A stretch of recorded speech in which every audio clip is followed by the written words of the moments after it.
welcome to the Just a Nerd podcast, and it feels so good to be back. And today I am joined by a very special guest. If you'd like to introduce yourself. What's up, everybody? Hello, everyone. It is the dwfan91 from youtube.com/dwfan91. Well, welcome to the podcast dwfan91, because today we are going to be talking about a lot regarding Doctor Who. I mean, I did give you the lowdown before we were beginning the recording, but we're going to be talking about so far anyway, the entirety of the second Russell T Davies era, giving our thoughts and where this could potentially go in the future. And I feel like the best way to begin is to talk about the 60th anniversary specials and how they kind of acted as the foundation to where we are right now. So, as we begin, what are your thoughts on the 60th specials? It's very interesting. Now, I am very, very eager and excited to talk about everything, but it's interesting and valuable to talk about it on a micro level or macro level, and then in the zoom out and then look at it as the wider scheme of things. So with the 60th anniversary, it's interesting to look at it for what it is, right? 3 episodes, and then also for what it meant for the show, if that makes sense. Do you get what I mean? There are 2 different conversations surrounding the 60th, which is, was it good, right? Like, were the individual episodes, the individual stories good? And also for the show, was it good? So what do you think to answer both of those questions? And then I'll give my thoughts. Answer both of those questions. You see, the show was in a bit of an awkward time as we were heading up to the 60th anniversary, because Jodie Whittaker had left, Chris Chibnall had left, a majority of the main. The show was going to end. The show was going to end. Like the show was going to end. I mean, The Power of the Doctor was written with that Fate Black regeneration scene. It was going to be open-ended. And the way the Centenary special was written was that it was going to be not only a celebration for the BBC's 100th anniversary, but it was going to be a wrap-up for Doctor Who. That's why it's kind of like a sudden nostalgia overload. And then, obviously, we had the Doctor Who watch-alongs in 2020 during the lockdowns.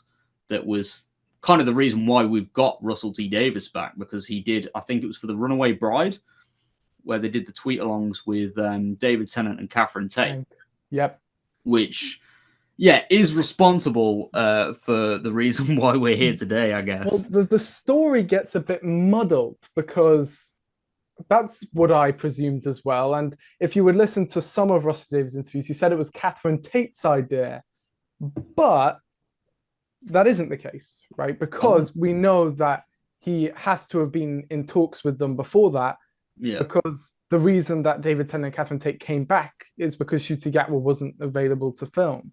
Yeah. Right? Yeah. So surely if Catherine Tate, because as Rusty Davies says, he passed it along to the BBC, but surely he would have passed that along if he was already in talks with the BBC. I mean, we know that Rusty Davies said that he would never come back even for an anniversary special. So this is where it gets interesting, because presumably he was approached by the BBC because they wanted a streamer. Like, they wanted a streamer, they wanted a new vision for Doctor Who, and they asked him if he wanted to be in charge. Have you heard that story? I'm not just making that up. I'm 99.9% sure that's what actually happened. I have heard parts of this story as well, because recently I've seen the whole watch along thing being brought up. I think it was in one of the latest issues of the Doctor Who magazine. Yeah, but and in the Unleashed. Yeah, exactly. And then I also do remember as well, in the lead up to the 60th, one of the reasons why they said that David Tennant and Catherine were back was because of Ncuti's filming. Because he was filming, wasn't it Sex Education, I believe? I don't know if it was season 3 or 4 or something like that, but it was that show, right? Yeah. He was filming that, and obviously that led to him having limited availability for his first season as well, exactly. Which I'll get onto later on. But it begins a trend really quite immediately of, in my opinion, this era's miscommunication and conflicting stories, and just not really knowing at all what's going on behind the scenes at all, really, because for every story, we have another story. And when we get to specifically the giggle and specifically the ending of the giggle, that's where that kind of breakdown in communication makes things a lot more confusing, shall we say. Yeah. Leading to infamously Ncuti Gatwa on the Graham Norton show not being able to explain bi-generation, which isn't his fault. I can't explain it either. But it's also one of those things where, did every Doctor bi-generate? Was that something that is non-canon, but just a head canon of the person who made bi-generation? What is Tales of the TARDIS? Right? All of these questions that, I don't know, will we ever get an answer? Is the answer there, but it's just too complicated? I don't know. Realistically, I don't know why Russell T Davies came back to the show, or when he came back to the show. But the point is, he did come back to the show. Yeah. And we had a brilliant teaser. I'm sure you remember the end of The Power of the Doctor, when that first teaser for the 60th anniversary came out. And I mean, people were excited. Yeah. I remember, because I think it was only like 10 or 15 seconds long. Like it was a really short teaser, but it was enough to grab my attention. It was like, okay, Doctor Who's back next year. We've just had confirmation. Harris. Yeah, Neil Patrick Harris, David Tennant as the next Doctor. But we've also got a tease of what's to come further down the line with Ncuti. And from the get-go, I could tell that it was a different type of anniversary. Because, again, the show was in a different place. An era had just ended. The show was about to launch on Disney Plus the following year as well. Oh, of course, that was announced too. Yeah. So, like, I feel like this era as well had a lot going against it before it even started as well. Because, unfortunately, the previous era, like, at least in terms of the general public perception, it started to drop off a little bit. And it's interesting. All of the cards were stacked against it in that way. Yeah. But it still had a chance. You know what I mean? In my opinion, the David Tennant route does kind of scream desperation. And in my opinion, I was against it from the start. Yeah. But what it was a get out of jail free. And you can only really pull that card once, and we'll talk about that more later. And I think you can justify it, even if I personally think it was a terrible decision. But you can justify it by saying, you know, it's an anniversary special, right? The show is in this precarious situation. Ncuti Gatwa is unavailable to film. And so with all of those caveats, it sets the scene for a trilogy of stories. Well, let's hope they stick the landing. And shall we start with the Star Beast, or should we just go through all of them? Should we just go through all of them? Because I feel like they all kind of intertwine anyway, yeah. I think it's interesting because the 60th anniversary stories, for the most part, in my opinion, are quite high quality, I would say. Like they're good, enjoyable stories. But to answer my question from earlier, I don't know if they work very well as anniversaries. Is that just me? No, I agree. As much as I definitely think they are high quality episodes compared to the other anniversary episodes we've had in the past, like the 3 and 5 Doctors, Day of the Doctor as well. That's the main one I'm comparing it to, because it's a modern Doctor Who special. Comparing the 50th to the 60th, and maybe I'm slightly biased because I started my channel with the 60th anniversary. Yeah. The 60th was dry as hell, like even outside of the show. Comparing those two, it's like night and day. We had a comic event, a very, very bare bones Big Finish event. We had Doomsday, which the less said about that, the better. Yeah, definitely. The anniversary started in October, basically. So for the first 10 months of the year of the 60th anniversary, there was nada. It was completely dry. Now they did ramp up content. We got a brilliant Blu-ray special, and then of course the Whoniverse and all of that stuff.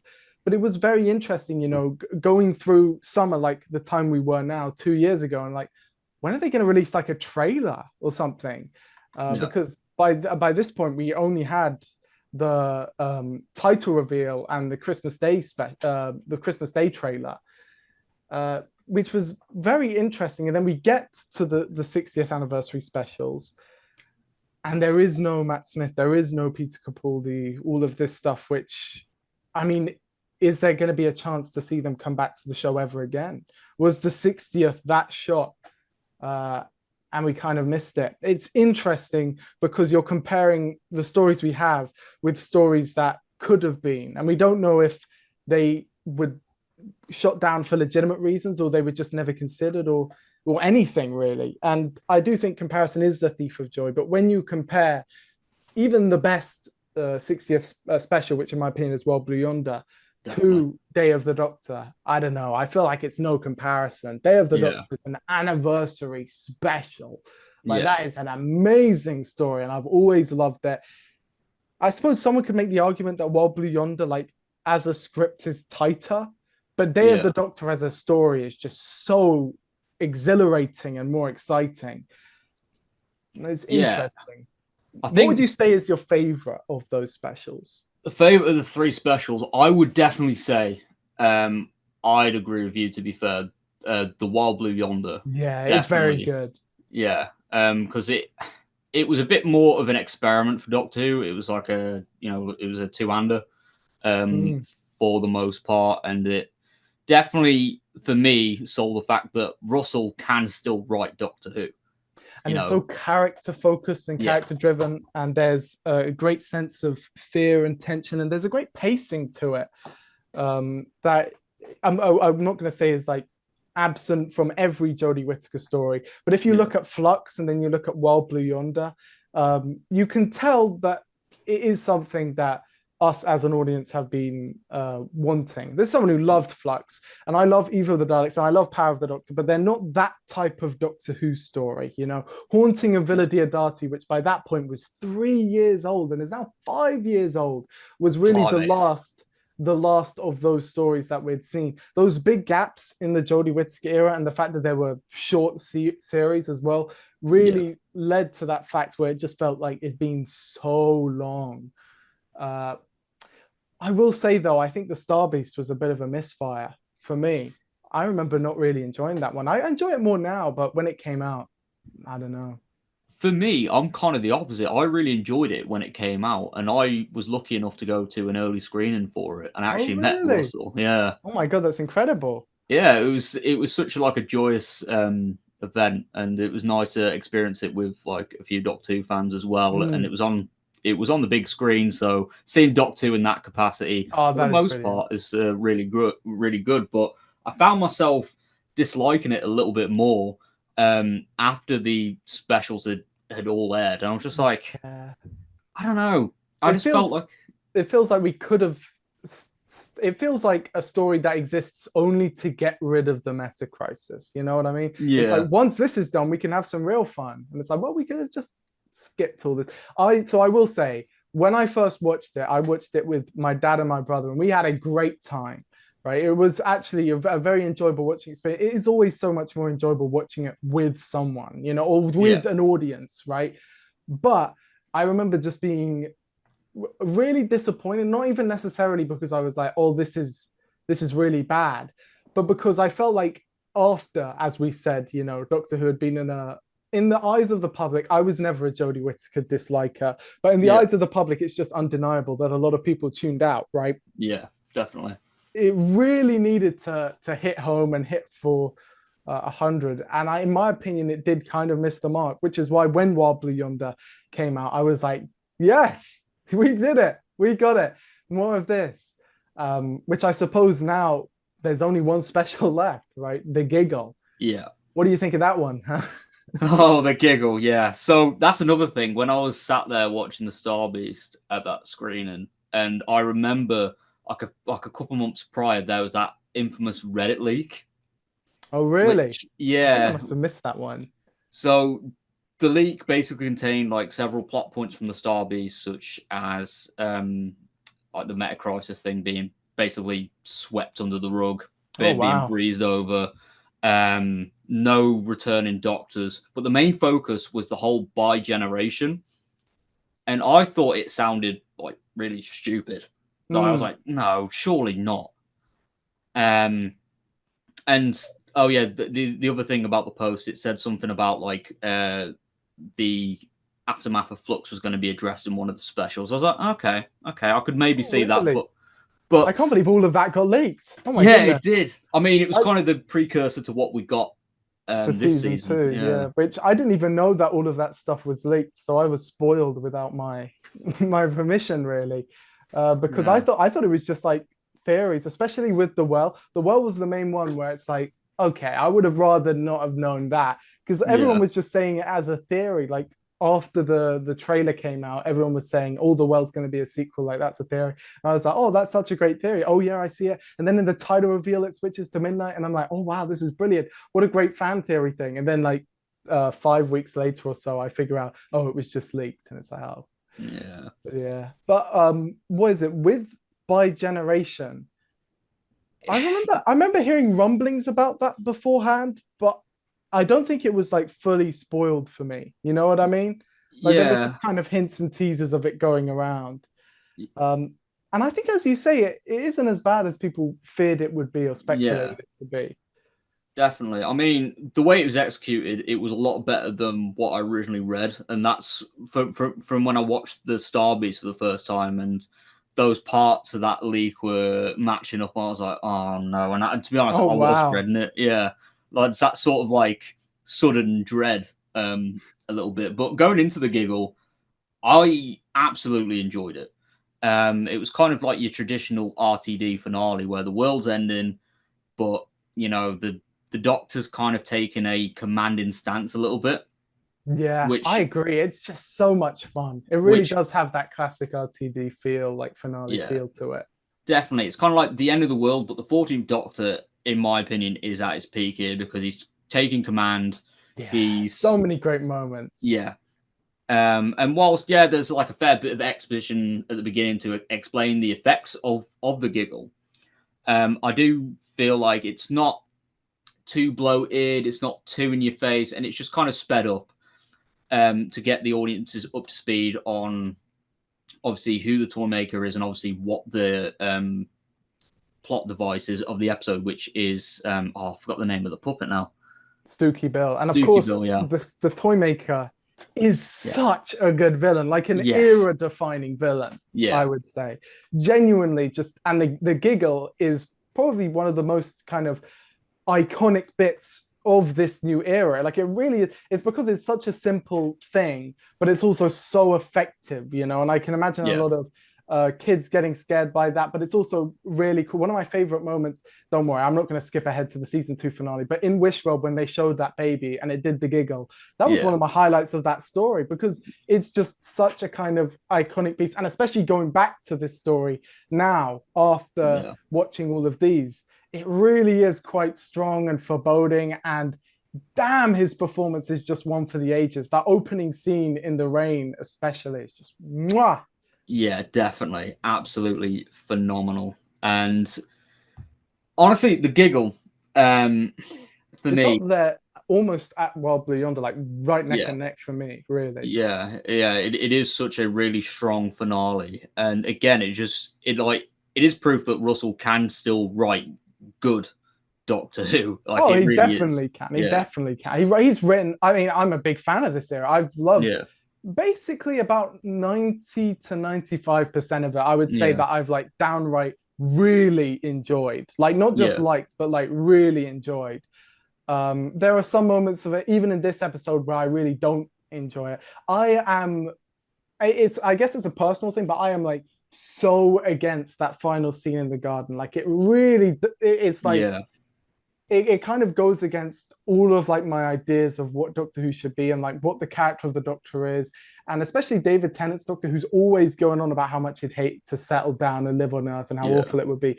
It's one of those things where I understand from like a meta perspective, if you imagine it not as the Doctor but as David Tennant, right, and Catherine Tate, and you're parking the actors, then you get it. But as like a story and for what it represents, and I also felt it was very weird to park because a lot of the audience, they're not going to follow the new Doctor once their Doctor, the character they've been following for years and years, is parked and ended.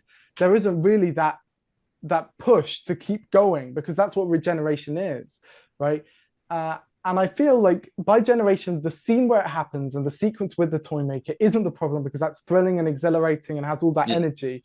But the fact that the 14th Doctor just kind of stays there and goes nowhere and is never mentioned again is like a real glaring kind of like hole in this whole era. It does create like an ongoing issue as well, because whenever there's like an Earth invasion, it's like, okay, yeah, fair enough, the 14th Doctor's in retirement, but why isn't he helping when there's like a global threat that could, and cause the so many end questions. of existence? In 73 Yards, does the 14th Doctor disappear as well? Yeah, exactly. Who knows?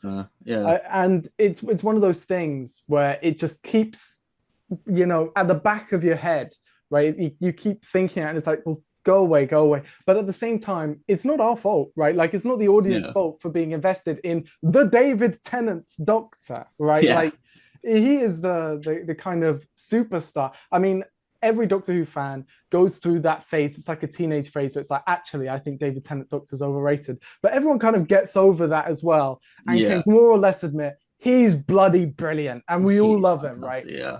And I think what happened with the 60th anniversary is I was like, I don't want the 14th Doctor to come back. I'm kind of sick of David Tennant overshadowing all of Doctor Who in general. And then about 10 or so minutes into the Star Beast, I'm there watching David Tennant, and I'm like, you know what? He's bloody brilliant. And I love David Tennant. So it's interesting because as individual stories, I would say the 60th is good. Yeah. Right? But for the show, I don't know. I feel there was a better 60th anniversary story in there. One could argue that the power of the Doctor is also a little bit to blame because it does all of those stuff. But I don't actually think it is to blame, because as an audience member, I wouldn't compare the two. I would just enjoy both of them, right? Yeah, exactly. And the power of the Doctor has the clear omissions of all of modern Who, right? Because it's a celebration of classic Who, which I love because I'm a classic Who fan. But there's a clear opener for the 60th anniversary to talk about all of the stuff from modern Who, that 20 years of show that audiences love, right? Yeah. And so I would say that the 60th anniversary, and I'll mention it in a little bit, why I don't think it was really quite good for the show, right? I would say good individual stories, conceptually not very good, which set the scene for season 1, where going in, I don't know, I was mixed, even after I'd enjoyed all of the previous episodes of this new era so far. Yeah, season 1. Obviously, again, this was meant to be a soft launch or soft relaunch for the show. They call it season 1, yeah. Yeah, which didn't get off to the best of starts, because obviously with Disney Plus, all of this new era is on there. And obviously the 60 specials were marketed as special 1, 2, and 3. But the Church on Ruby Road was marketed as special 4, which I thought was a little bit peculiar. I was like, oh, okay, interesting, because it's completely separate. It doesn't deal with the events of the 60th specials. It's its own entity. We pick up with the 15th Doctor, ages after.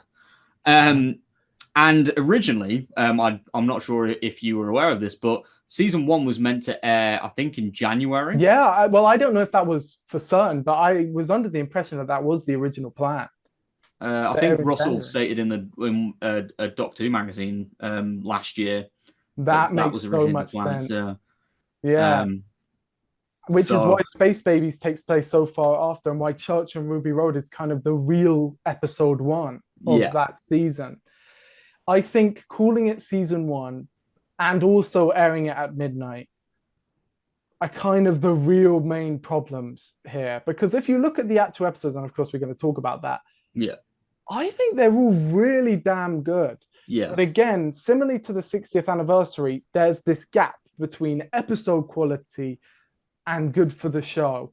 And I feel like calling it season 1 and releasing them in the middle of the night after a Friday night, and doing it, I don't want to blame them for releasing in May, because releasing in May actually isn't too bad a decision, even though the original plan was January. But all of these kind of coalesce to a series that, by all accounts, kind of underperformed, sadly. Yeah. What do you think about season 1 before we actually talk about the stories? Because I remember when in the lead up, I made a video that was very critical of this runner of RTD2. And then when the series came out, my whole tune changed. But that was because, the actual quality of the episodes. But what did you think going into season 1? Going into season 1, yes. I really enjoyed the 60 specials. Obviously, I had a few criticisms here and there, but again, I really enjoyed the Church on Ruby Road. It was nice to sit down with my family and watch Doctor Who at Christmas. It had felt missed like that by it was so such much. a good buzz. Yeah. And being able to sit down with them and watch it, and then see that teaser at the end was absolutely fantastic. But then realizing that I had to wait till May was like, oh, okay. Yeah, it was a long wait. Yeah. A long wait. It was such a long wait, but I was really, really excited to see more of Ncuti Doctor because I really enjoyed his performances in both The Giggle and The Church on Ruby Road, and I was excited to see a Doctor that wasn't held back by, previous plots, previous trauma, that was addressed in The Giggle, which I was like, okay, we're going to get a really different characterization of the Doctor, which I feel like is going to be different. It's probably going to take a little bit to get used to, but we're going to get like a different take on the Doctor. And I did really enjoy, at least initially, the more emotional aspects of Ncuti's Doctor. And again, Millie Gibson as Ruby. I did really like how they related her foundling backstory to the Timeless Doctor's. Child. Yeah. Very sleek, I thought, very classy. And in my eyes, it was a nice little reinvention of that storyline, because I don't think that whole adoption side of things was kind mentioned. Of was. Yeah. I mean, it was. So it's based on the fact that Chris Chibnall is an orphan, right? Like that's where the idea of the Timeless Child come from. But you can miss that in the actual text, right? Like that isn't.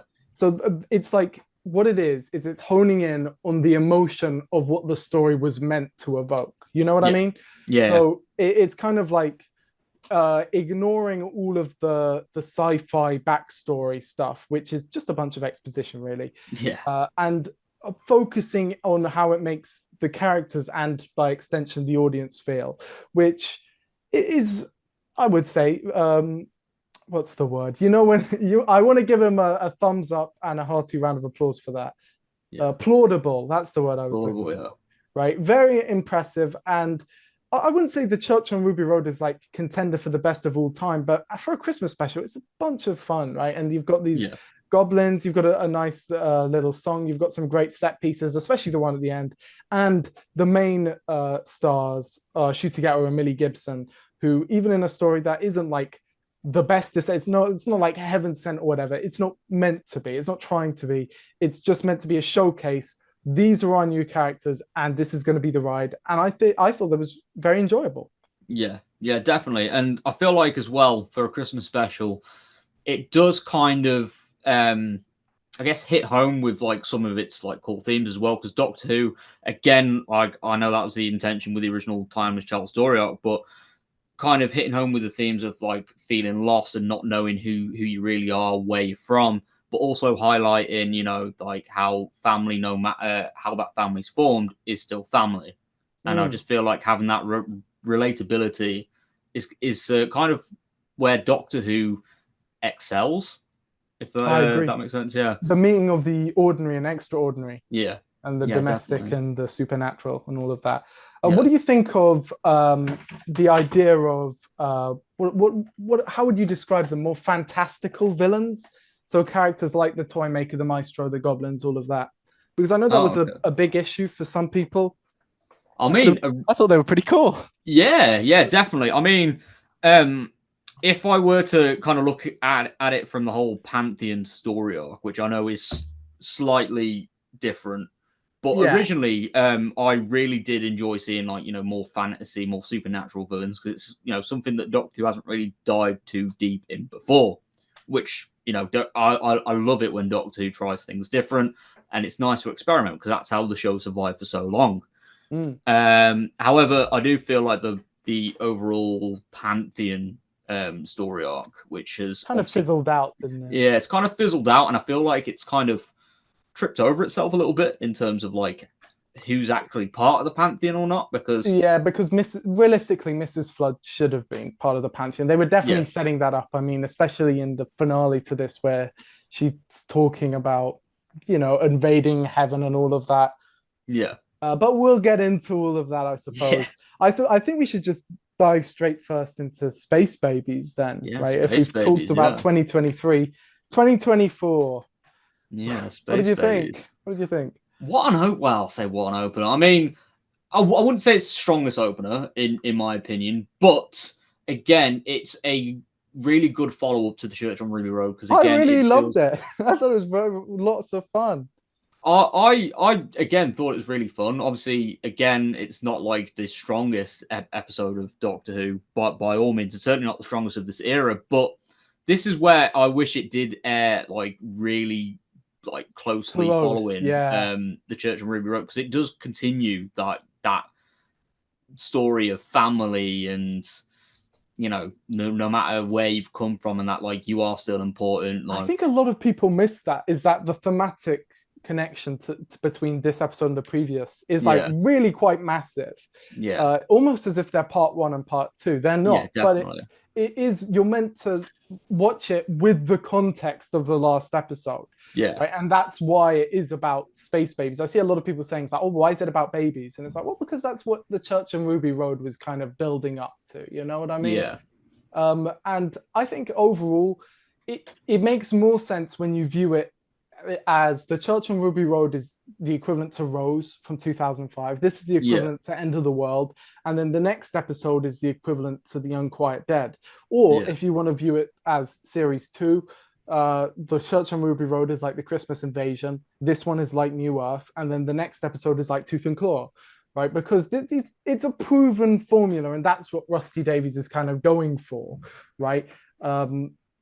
Which I suppose works and doesn't work if you view it as either a season 1 or a series 14. In retrospect, I think this is like 10 times better if you view it as a series 14. But I don't know, how do you feel about that? Do you think it worked well on the promise of being a reboot season 1? Well, to be honest, I would say up until the finale, I felt like as a season 1, it worked for the most part.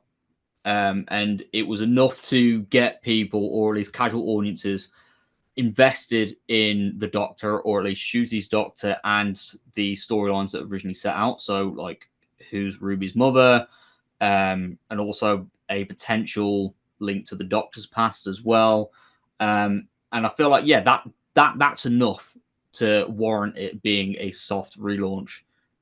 But obviously, in retrospect, I do agree that it would have been better to be marketed as a series 14, which again probably for the casual audience would be seen as like, oh, that's a bit overwhelming to watch all of those seasons to get enough backstory to know what's going on. I will say though, I did a recent rewatch of Space Babies, and in my opinion, my least favorite sequence is the very first scene where the Doctor gives a kind of exposition dump, lore catch up for all of the people at home. That to me reads so much more series 14 than season 1. Because if this was intended as a season 1, which I really don't know if it was, then I feel like that journey of like, who is the Doctor? Are they the last of the Time Lords? I feel like that would be like the series, like that would be the story of the series, not something that it's like, well, we need to catch everyone up on this so that we can get started on the real story. You know what I mean? And I get, right, like, oh, well, we have done like this who is the Doctor thing before. But for new audiences, they wouldn't know that. So it's one of those interesting things. And also that this kind of like fracture in identity in, are we doing it for new people? Are we doing it for old people? Is kind of eventually, not at this point, but eventually the kind of season's undoing. You know what I mean? Yes, because one thing I will say, not just about this season, but I feel like as this era as a whole, and where not at this point, but it does again become apparent from the finale onwards, that this era is kind of suffering from an identity crisis. Like, it's not entirely sure, as you said as well, like what audience it wants to cater for the most. and also the difference between what's happening in the episodes and what's happening behind the scenes and all of that, and how they're kind of clashing at odds. And then sometimes this does bleed into the episodes. Like we'll talk about it in a bit, but Joy to the World, that episode has an identity crisis. Empire of Death, that episode has an identity crisis. And then, of course, some of the ones in season 2. Yeah, definitely. But yeah, overall, I did really enjoy Space Babies. Again, I wouldn't say it's the strongest opener, but it was enough to sell me even more so on Ncuti's incarnation of the Doctor. He's brilliant in this one. Yeah. I also got goosebumps as well. You know, during the scene where he's trying to save the bogeyman from flashbacks. Yeah, it's so good. I just rewatched that as well because I'm doing a kind of rewatch in preparation for a video, and I just rewatched that, and that moment is so brilliant. Like it really is good. And there are a lot of moments when Ncuti Gatwa says, you know, bogeyman, he scares all the babies and he's laughing. That's funny. When he's covering Ruby's eyes and they're going up in that small lift, like that's funny, right? There's lots of really quite good moments. And even the story arc elements, now we'll talk about where they lead to, but in this story, isolated, they are intriguing. And that sequence with the snow is really quite brilliant. And then the bit at the very end where he's looking at Ruby's DNA. Yes, that is kind of playing on the sequence from The Impossible Astronaut, or is it Day of the Moon? It's Day of the Moon.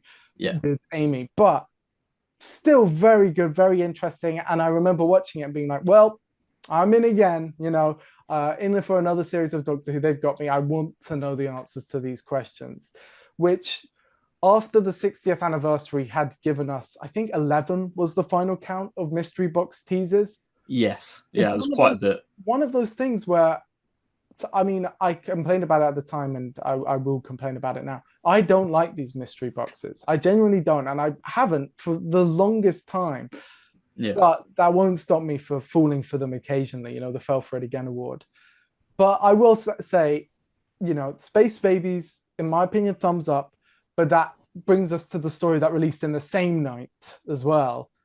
Yeah, which what do you think of that decision? Yeah, that was the Disney Plus thing at the time. I don't think they do that now, which I know obviously impacted the UK Thank release God as well. Don't do that now.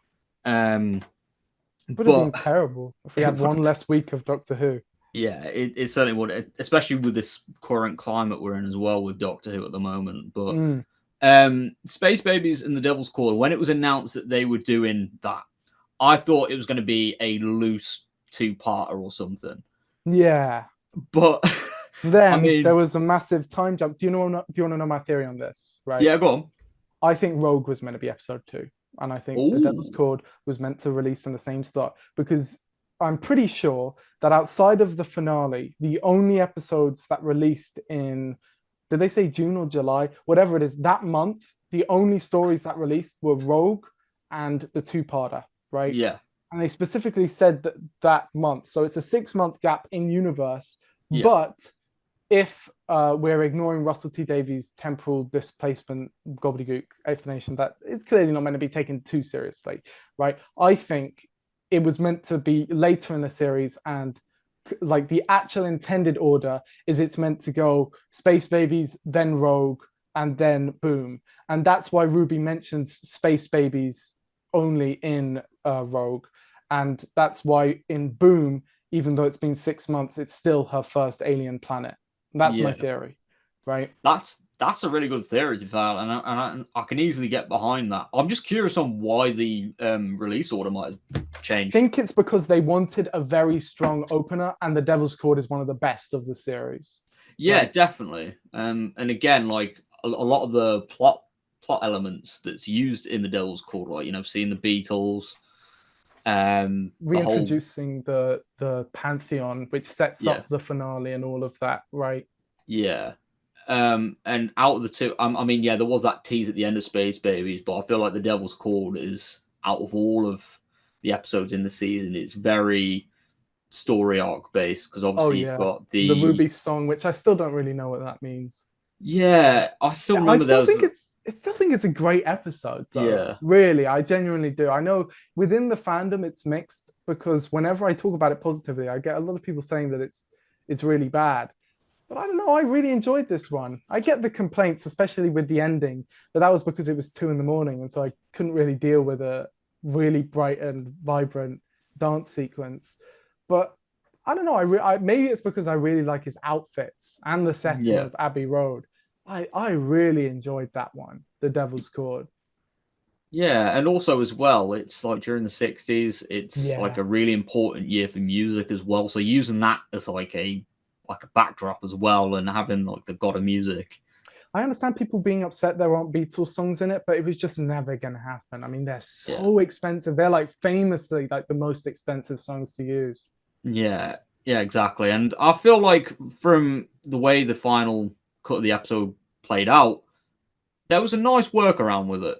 Yeah, Having the them Beatles saved the day, and also yeah, my favorite gag is the dog named Fred.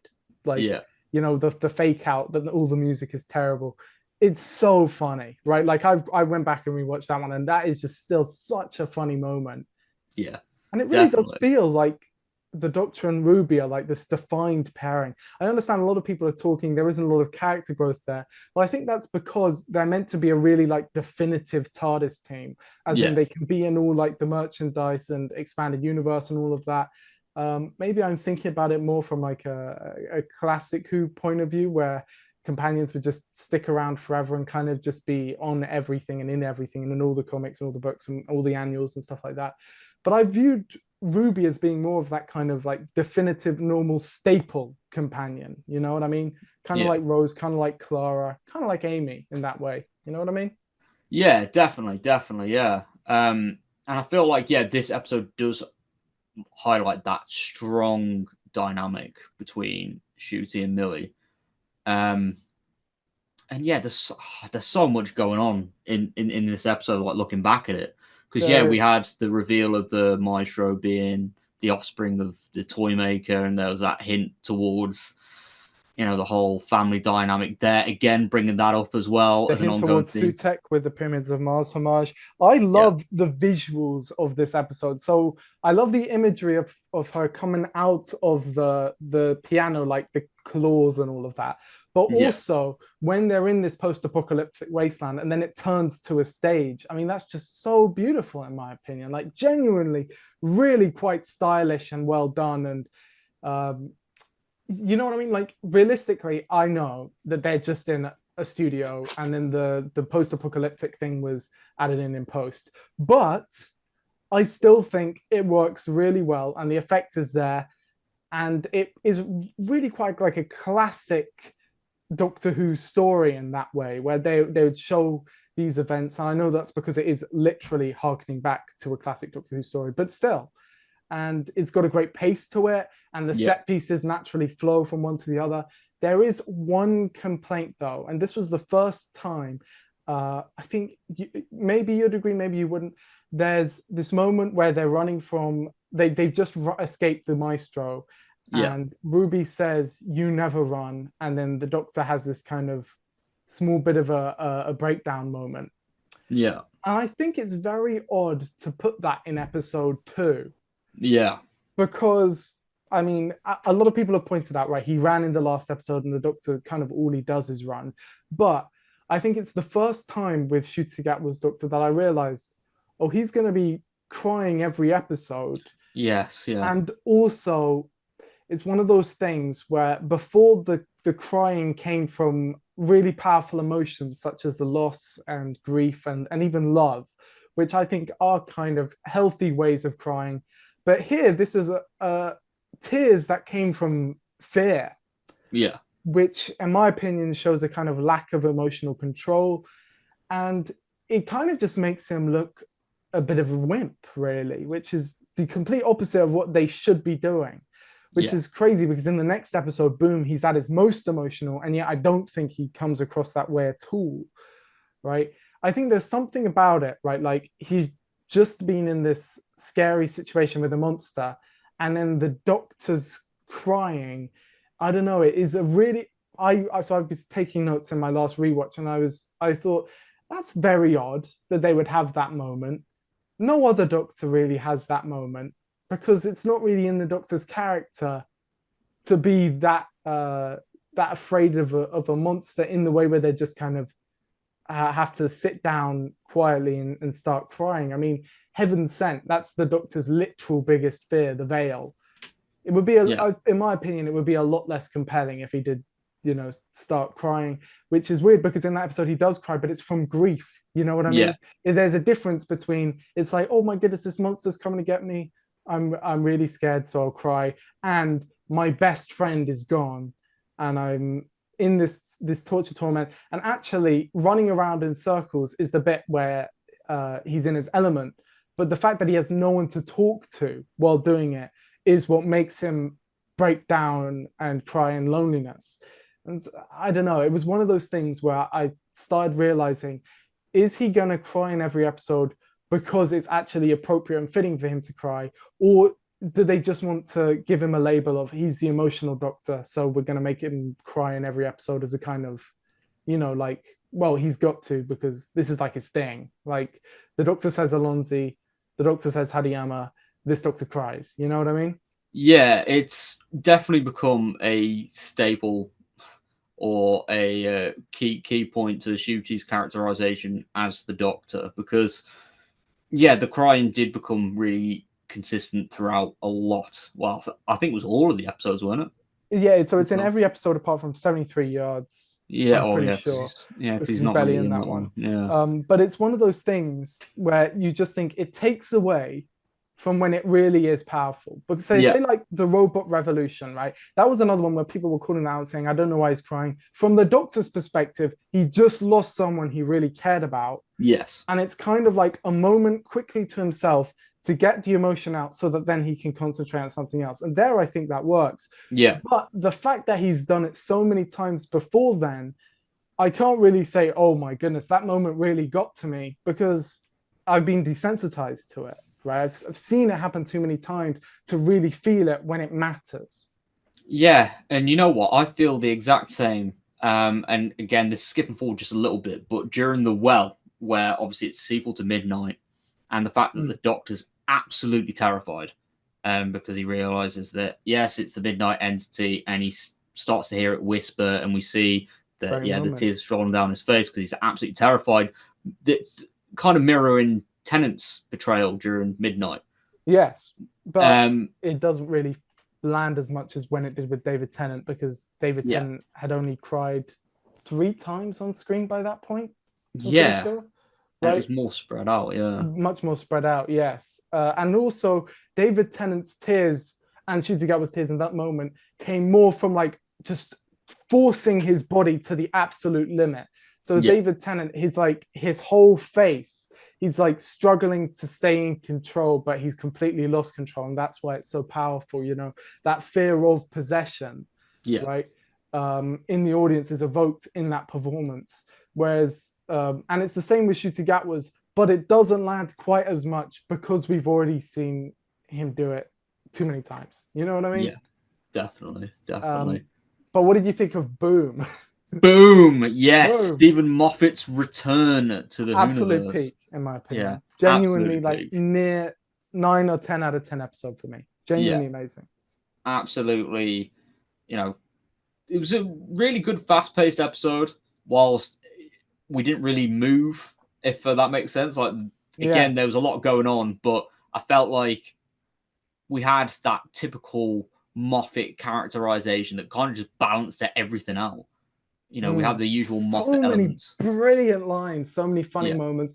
And for the first time, a showcase, when Ruby, tosses it's a corpse, right? It's an urn in her hand, and the Doctor just instantly calculates the weight like that. That's the first time we've seen that the 15th Doctor is smart, right? Yeah. Like that they've got superhuman intelligence that we can't understand, which in my opinion is kind of one of the best elements of the Doctor, is that if we were viewing it from his POV, like the camera was his eyes, we would miss everything because he sees things faster than us and he can calculate all these things. And he's got such a powerful, raw intelligence there, right? And then he kind of covers it up for us to make himself more, accepted. You know what I mean? So he can be sociable.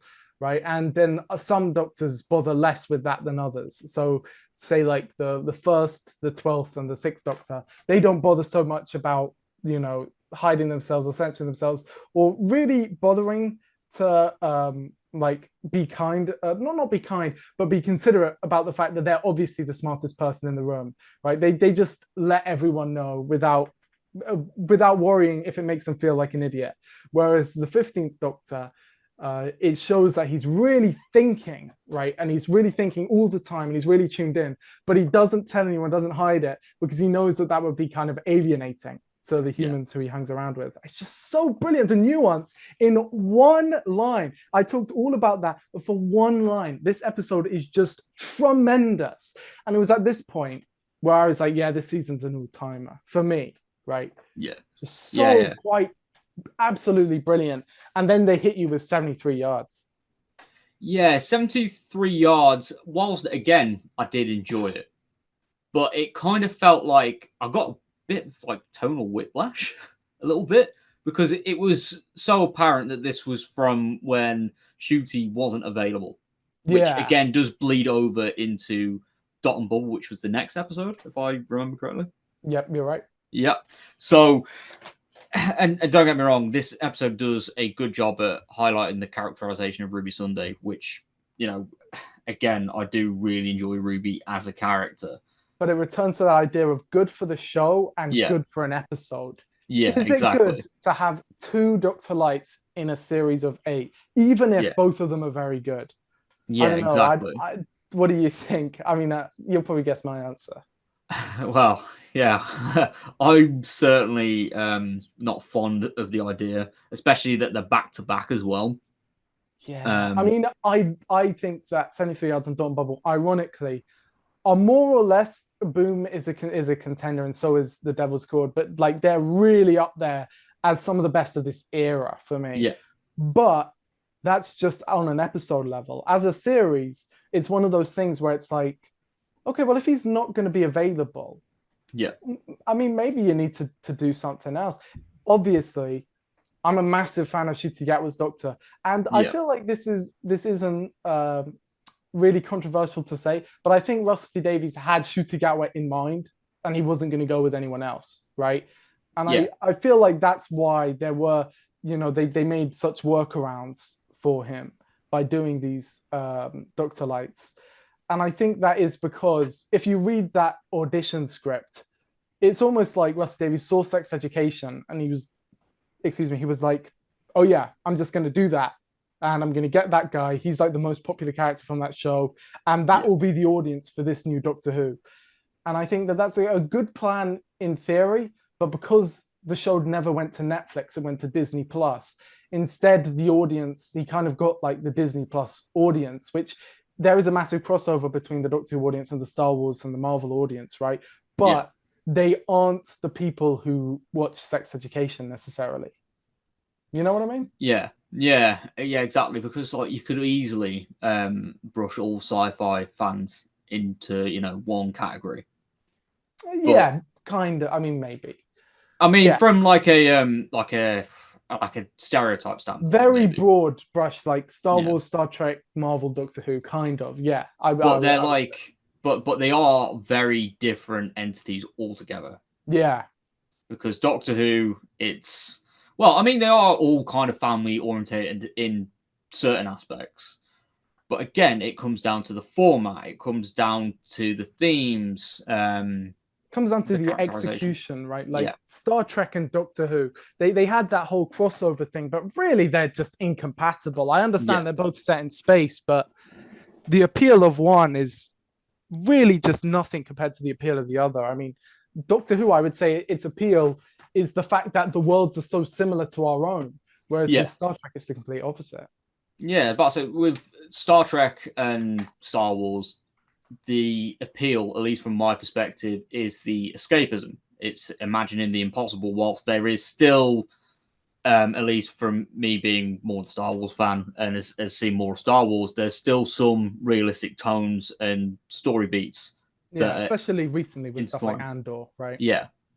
Star Trek is more of a utopia story, and it's more like idealistic about what the society, what the universe could be if everyone behaved rationally and sensibly and all of that.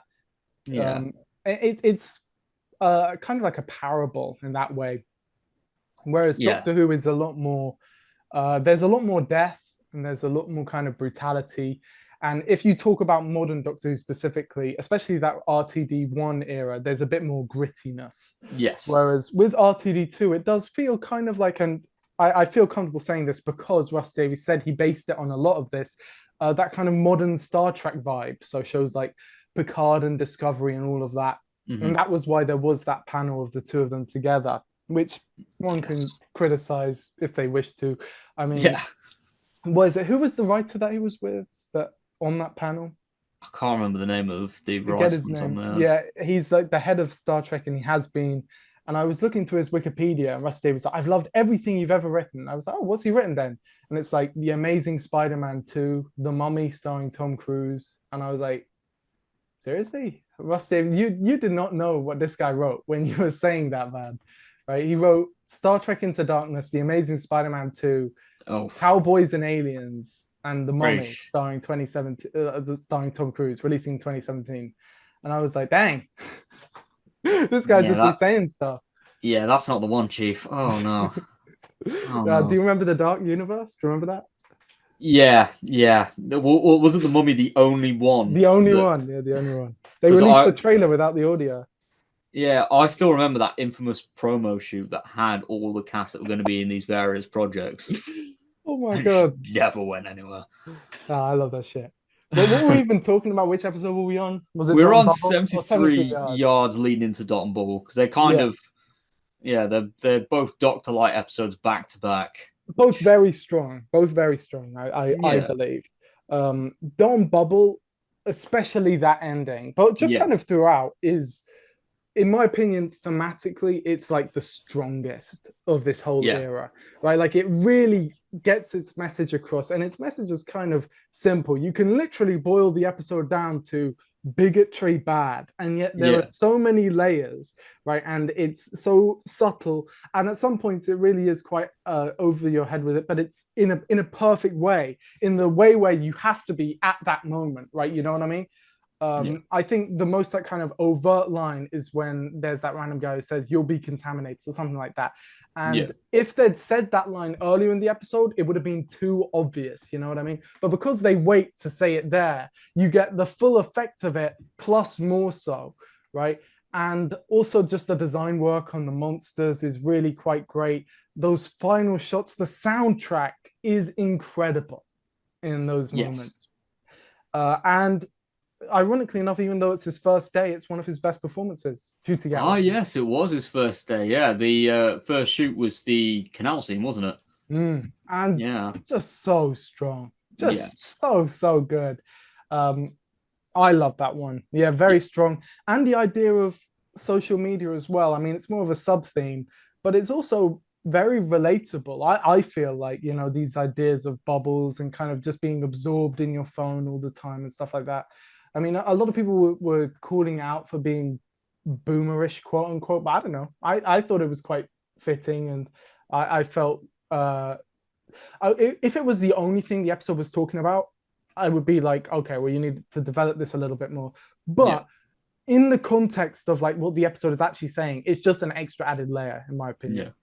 Yeah, and to be honest, when I first watched it, and obviously the lead up to the big reveal of what the episode was about, I was scratching my head. I was like, what is this episode about? Like, okay, I kind of, the massive like slugs. I was like, okay, this episode, like, I felt surely this one didn't leak, right? Because I don't remember seeing any leaks. I don't think it did. This whole series, right? Yeah, I don't think anything really leaked about season one. I think there's more theories about Sutek. Really. Yeah, well, I predicted Sutek, but that was because of the Pyramids of Mars thing, but also the promo image was resembling the time tunnel from that episode.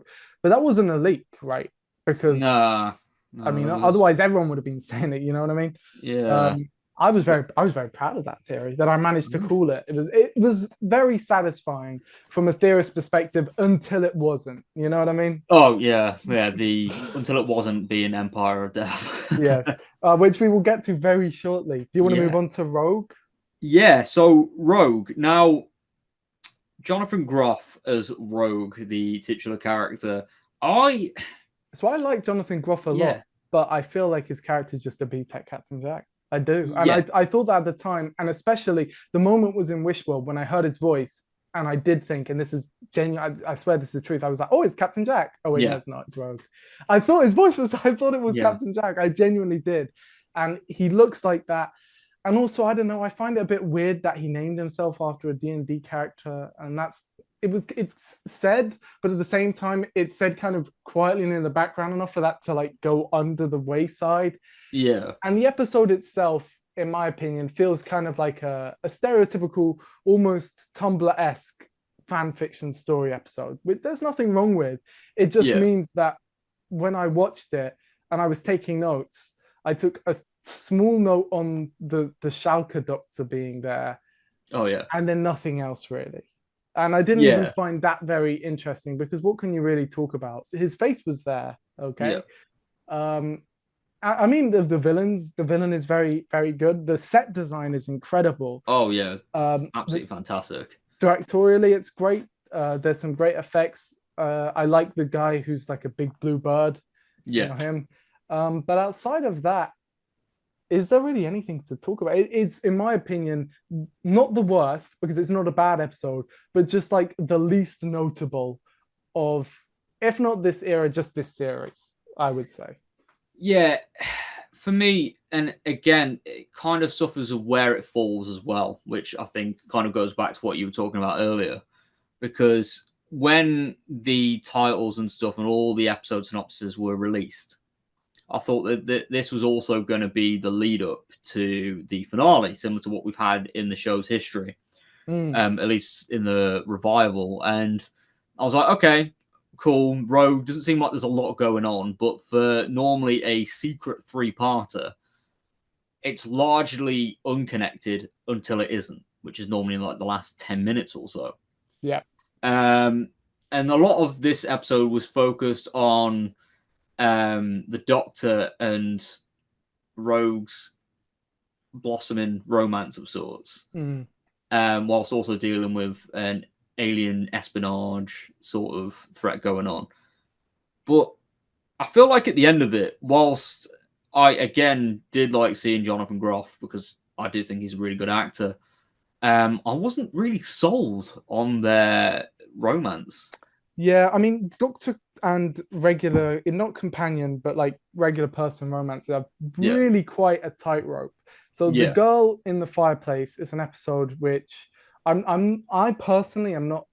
Everyone went crazy for it. I personally am not like oh, that's like the best episode ever.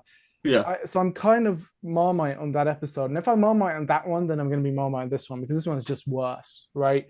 Like yeah, Rogue as a story is nothing compared to the girl in the fireplace. And yeah, I'm not even like that big on the girl in the fireplace. So, and also the relationship between them just seems kind of surface level. It's one of those things where it's the male gaze for the male gaze, right? Where yeah, a big part of it is predicated on the fact that they're very hot. The thing yeah, is that I'm not attracted to men, so I didn't even know that they were hot until someone pointed it out to me afterwards. But yeah, the episode runs on the assumption that you would know that these two characters have a baseline attraction for each other, right? Like from their first scene, they're flirting, right? yeah, Because they like each other and think that they're both hot, right? But I didn't get that. So for me, it was just like, oh well, they're flirting with each other. They like each other. When are they going to get like a moment of like emotional connection? But it's not necessarily that type of story. It kind of is meant to just be, well, they both find each other hot, right? That's the relationship. yeah, And so for some people think this is like the best episode of the series, and I don't think they're wrong because they just get that. yeah, And that, I mean, that's brilliant. I see someone yeah, say it's like the most beautiful episode, and I think it is. It all comes down to what emotion it evokes from you, and for the yeah, people which this story of emotionally connects with them and it evokes that feeling, then it's going to be great. But for me, I was just kind of like, well, I'm not necessarily sold on Doctor Human romances in the first place. I'm not necessarily like a hard like, oh, they can't be done. I just think that you have to really work to make them work. You know what I mean? Like there has to be something more there, because otherwise it just comes off as a bit weird to me, because there is that like massive age gap and intelligence gap and everything, right? Yeah, definitely. And I think it is. yeah, go on. I was just gonna say, like, it is like a really important thing that you mentioned as well, like how fans and people that watch Doctor Who episodes, the way they interpret an episode is kind of based on the emotion that it brings out of them. Which And so I don't want to say like objectively this episode is bad, and I wouldn't say that anyway, because I think it's quite good. But for me, because no emotion really came out of it at all for me, I'm kind of just sat there saying, yeah, it was okay. And that's all I can really talk about the episode. You know what I mean? It's just kind of like I shrug my shoulders and I think, well, the people who are going to enjoy it are going to enjoy it. And I didn't like dislike or anything.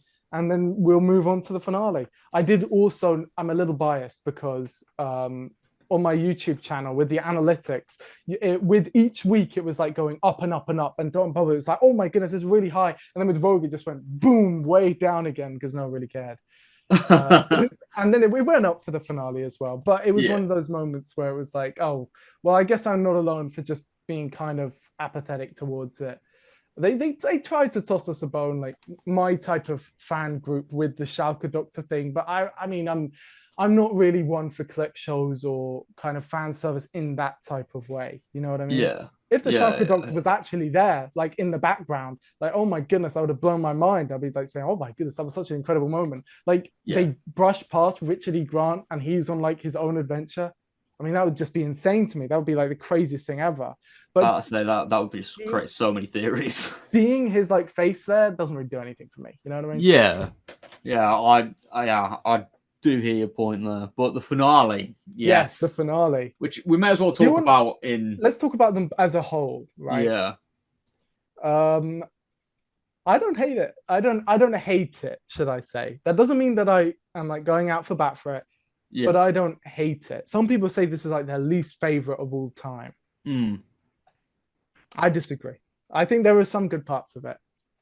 Yeah, I mean, out the two, and I know a lot of it's set up. The Legend of Ruby Sunday for me was the stronger one. Oh, it's far better. It's like 4 times better in my opinion. And it's got that tension, and that cliffhanger is brilliant, and it has a lot of great moments, and the time window is a cool idea. Yeah, but definitely. Empire of Death, you know, it does kind of retroactively let it down a little bit. I think what Empire of Death does, which isn't actually so much to do with the story itself, is it really disincentivizes curiosity and theories and being invested in the show, right? That's what it does more so than anything, because I watched my Church on Ruby Road initial review and I said, none of these mystery boxes are going to go anywhere. They're not going to be revealed to be anything, and they're going to be really deeply unsatisfying, just to let you guys know. And then that's what happened in Empire of Death. Was there any part of me that's like, haha, I was right, guys? Hell no, because I shouldn't be the one who's proven right there. The audience who are invested should be rewarded, right?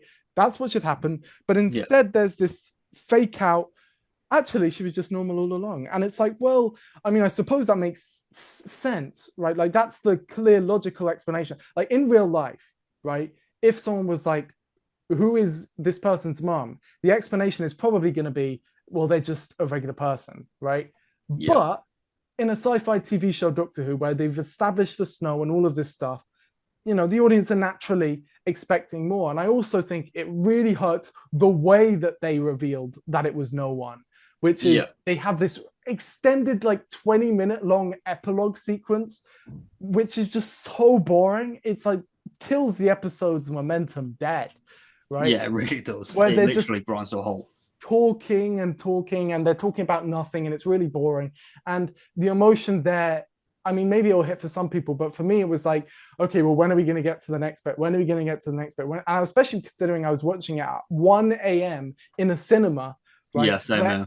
Everyone around me was effing hating it, right? Like I was the only one who was thinking, you know, it's not too bad. But everyone despised this story in my cinema showing. Like after leaving that, it was like we were at a funeral. I overheard some people on like the bus back because I had to take a bus home, right? And I like they were talking about it it was like just so sad, you know what I mean? Like they weren't talking about it in a way it was like, oh, that was so terrible, that was so everything. It was like, oh my goodness, I can't believe that they would do that. I don't even want to watch the show anymore. And it's like, no, no, Doctor Who, why are you doing this? And with a title like Empire of Death, it's such a cool title, right? It's a Sutekh story. You've got all this. The Sutekh design, in my opinion, I know some people dislike it, and I get why, because I don't like the Omega design. But Sutekh, right, as an epic monster, it's a great effect. In my opinion, there's a lot of really cool stuff you can do there. You can say he has the TARDIS. Oh my goodness, how's the Doctor going to get out of this one? And he kind of just gets out of it rather easily. And then the rest of the episode is talking quietly about stuff that no one really cares about. You know, when I rewatched that recently, I felt like there could have been another episode extracted from this where the cliffhanger is where the Doctor is screaming in space when he realizes that creation has been essentially snapped. Yeah. There is so much there, and I feel like a problem this era has, because I think it has it 3 times. So I think it has it with this, and I think it has it with the season 2 finale, and I think it has it with the 60th anniversary. Is that where it kind of ends up? Is where it should be starting, right? So in my opinion, Bunda Starbeast, start with the giggle, right? That is a strong ass opener, right? And you can easily tie in the reason why the 14th Doctor is back and why Donna is important to the toy maker and to part of his game, right? I'm not saying it would be as simple as clicking your fingers to rearrange things, but you start there. I mean, if you're like, oh, well, I'm just waiting to get to my really cool bit, just start with your really cool bit. Like, trust me, the audience will respond to it. Similarly, Legend of Ruby Sunday, could we have not just, started with a bit of Empire of Death? You know what I mean? And with Wish World especially, right? After watching the Reality War, I'm like, why don't we just start with the Reality War? Why don't we just start there and then have another episode? Because Wish World is like all filler. It's a story about a time loop that happens a million times, right? And it's like, well, you could have just said, oh, well, they're stuck in a time loop. And then we skip that whole story. And so it's one of those things where it's like, I really want to get to this awesome bit, so I need this setup. No, you don't. You actually don't. You generally don't. You can just start with the cool bit. You can start with the bit that you want to write, and then the rest will come, right? And I think that's one of the problems with Empire of Death. But I still enjoy, the kind of action elements of it. The things I don't like is what it meant for the fandom and how it basically took all the energy out of everyone. Like I think after season 1, so I kept uploading after season 1, but after Christmas, I mean, a lot of people were trying to do like theories on who Mrs. Flood was. After Empire of Death, I was not going to touch that shit. You know what I mean? Yeah. I was so not invested in Mrs. Flood after Empire of Death and after that answer, especially because it was another, old woman mystery box. She shows up in all the same places. It's like, first of all, I think Mrs. Flood was less enigmatic than Susan Triad, right? I found those, like, especially in 73 Yards and all of that, like, I found those kind of cameos quite unnerving and unsettling, right? Whereas with Mrs. Flood, I don't know, it just never did anything for me at all. Like, I really never cared. But especially after Empire of Death, and especially after I knew that it wasn't going to lead anywhere, it was really quite demoralizing, I thought. Yeah, and I do feel like the way the finale ended as well, at least from my perspective, it's kind of overridden season 1's reception. Yeah, which it's a shame because the rest of the season is really quite strong. And I don't even think the episode is necessarily like that bad, but there are elements in it that are really bad, and those elements are really important. Yeah, and I do feel like the whole payoff as well with the identity of Ruby's mother, which, we mentioned, obviously, Doctor being a sci-fi show, incorporating sci-fi elements into this mystery. It's just like, why? What? It's also, it feels a little bit kind of disingenuous to the audience. Yeah. You know what I mean? Where it's like, well, why would you even bother theorizing? It's like, well, because you clearly telegraphed to theorize, right? Yeah. And I know he said it's like The Last Jedi, but it isn't like The Last Jedi at all. It really isn't like The Last Jedi. Because in The Last Jedi, the point is that kind of anyone can have the Force, right? Yeah. And obsessing over the past is kind of the bad thing to do, right? In Empire of Death, it spends half its runtime obsessing over the past, right? And Yeah. also, not everyone can actually generate snowstorms by anything, which I can't believe that I still held out the hope that that would be explained one day, but I suppose it never was, sadly. Why did it snow with Ruby? I don't think it was ever explained. I really don't think it was ever explained. It's like the Mrs. Flood fourth wall breaks. I guess it just happened.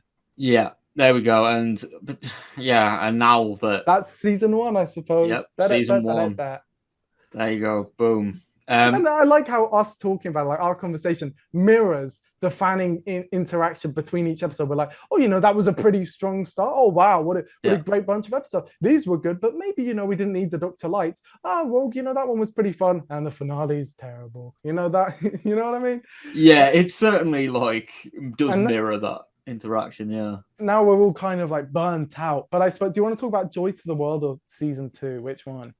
Oh, I mean, we can gloss over Joy to the World, or yeah. I feel like that episode has a lot of promise, but as you said, that identity crisis, man. And I know it's because of a budget, but it's 2 episodes smooshed together, right? The Doctor and Anita and the Time Hotel. Yeah. And I do like the set design for the Time Hotel, but the story of the Doctor and Anita is just so much stronger. It really is. And I don't think there was much of Anita shown in the promo or at all. Not at all. As I'm aware, because it was marketed that Nicola Coughlan, who was going to be like the big guest star, and that she's going to be the main focus as Joy, but it was nothing. She was barely in it. She was okay, I suppose. I mean, that ending is really weird with her character, and I still don't really know what they were going for, but. I don't know. As we've moved away from it, I'm not as weirded out with it as I was before. Yeah, it just kind of is something that happened, and I think the main thing that sticks in my mind is wasn't it weird that we took a massive detour for 20 minutes of this episode of the Doctor just staying at a regular hotel, not a time hotel, just a regular hotel, and doesn't that make you think why wasn't that just the whole episode? Yeah, definitely. Why wasn't that the whole story? I think it's. Yeah. I think overall, I wouldn't say it's a bad story. I would just say it's kind of okay. Yeah, I'd say it's okay. I mean, compared to the Church on Ruby Road, I'd say Joy to the World is, I'd say, a little bit lukewarm in the way it's they're kind of equal. It's just that this one comes after Empire of Death, whereas the Church on Ruby Road came after The Giggle. Yeah, so it's one of those things where after a bad episode, you've got to work doubly as hard to win people back. I think that's just an unconscious thing. Yeah, that's completely fair. I mean, Joy to the World I haven't rewatched since I think it was just before season 2 aired. I haven't rewatched it actually, so my feelings hadn't really changed that much. And I do feel there could have been a little bit of a refocus for the episode and stuff, but. I wouldn't say it's a terrible episode, but not at all. There's tons of stuff to love. Yeah, exactly. There are great characters, and there's that. I forgot the character's name as well. The receptionist at the Time Hotel, Joel, or is that the actor's name? I feel like that's the actor's name. Whoops. But yeah, the character. You know what? We'll just call him Joel. If it is the character, fair play. But I did really like how he wanted to immediately impress the Doctor as well, and that was very endearing. And also, he is mega tall. I don't know if you saw it. They were trying to hide it in the shots, how much taller he was than Ncuti Gatwa, but he is a really tall actor. Yeah, he really dies. It's a bit weird that he dies, and no one really talks about it. I suppose in the future, death isn't as meaningful. Question mark. I don't know. Yeah. But I suppose that's season 1 in 2024 out of the way. We're almost at the present day, moving into 2025. The robot revolution. Yes. Which is, again, it's that Space Babies Devil's Chord boom, structure. They were doing it again. 73 yards and Lucky Day, even all of that, right? You know what I mean? Yeah. Which, in my opinion, is wrong because you shouldn't invite comparison between episodes. It's weird. A lot of people say they prefer the robot revolution to Space Babies, and I did as well until I rewatched Space Babies, and then I actually do think Space Babies is better. Yeah, I feel like the Robot Revolution as well. From my perspective, and again, I know there was certain questions answered with the finale as well. Yeah, but it was also kind of soured by it. And soured, and obviously there was that whole timeline thing. I just feel like the Robot Revolution, it felt like I'd missed scenes, if that makes sense. Like I feel like there were scenes, lots of cut lines and cut scenes and all of that stuff. You know what I mean? You can just tell. Yeah. Right. Like the Belinda says, like, "Oh, this is your TARDIS," and it's like, I don't remember the Doctor telling you about the TARDIS. And then there's like Belinda's like, "Oh, don't shush me," and it's like the Doctor didn't shush you. Well, stuff like that. Yeah. Where it just seems like there are things that have been cut from the story in the episode. What I will say, to its credit, the art direction, immaculate. The robots, absolutely brilliant. The AI generator, I don't know. I actually find his voice a bit weird. There's something about it. Right. And the character of Al, or Alan, in my opinion, is just kind of awful, right? Like, it's just a kind of non-character. It's a bit too stereotypical to be a villain, and in my opinion, doesn't really land. And I mean, the actor did a good job, but I don't know. In my opinion, the Al generator is a good gag, but like the kind of whole concept behind it is rickety the right word? It just like doesn't really like land at all for me. And the whole kind of like, oh, it's like a video game aspect is just so played out, and in my opinion, kind of cringe, right? Whenever there's this like, oh, video games cause violence, or like gamers are naturally inclined to violence, it's just one of those things where it's like, what is this, the 1990s, the 1980s? Right? Like, this is so tired and disproven and done before and stuff like that. And it looked like on his computer he was playing like Halo 2 or something like that, like a really oddly old game, right?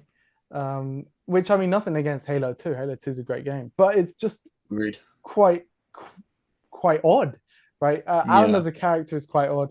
Also, it's a bit weird that Belinda was ever with him in the first place. Maybe that's just me, where it's like, what is this relationship like? How did it happen? How did it end?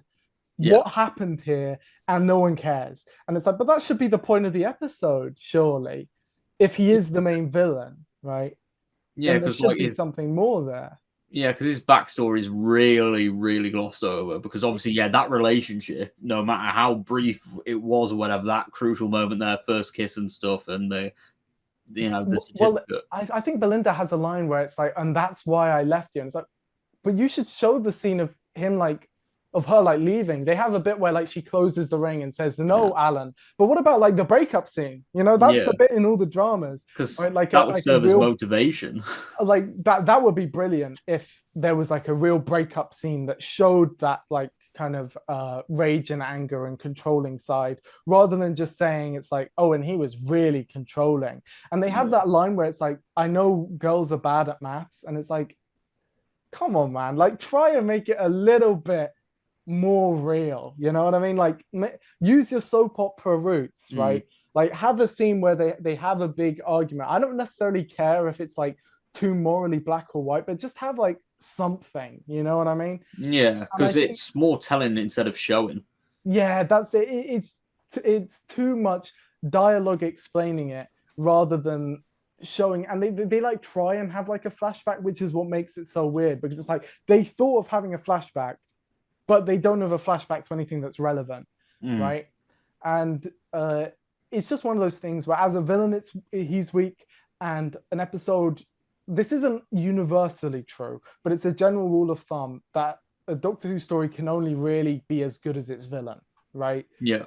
Not always, right? Like Heaven Sent, I mean, the Veil is a very strong villain, but the story isn't defined by that villain. Like a story like The Family of Blood would be a hell of a lot weaker if the villain was Alan from the Robot Revolution. Definitely.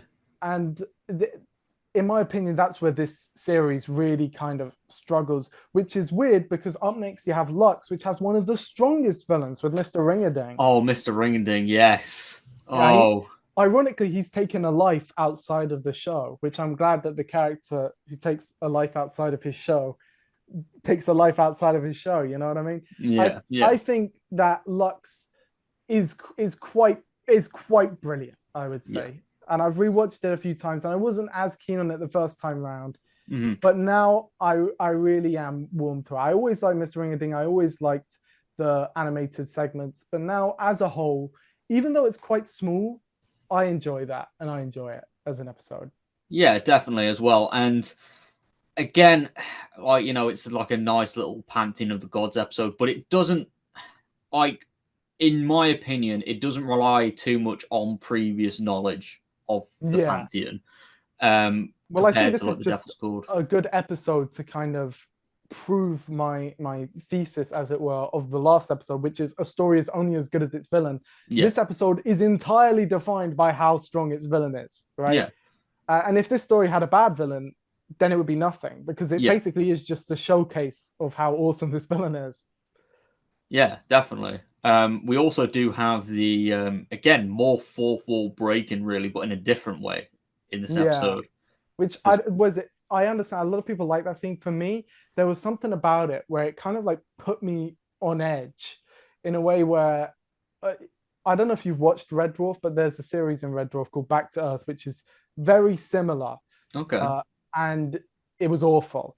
And I loved Red Dwarf, but that was a real kind of, it was also like the revival. It was meant to be the revival of the show. Yeah.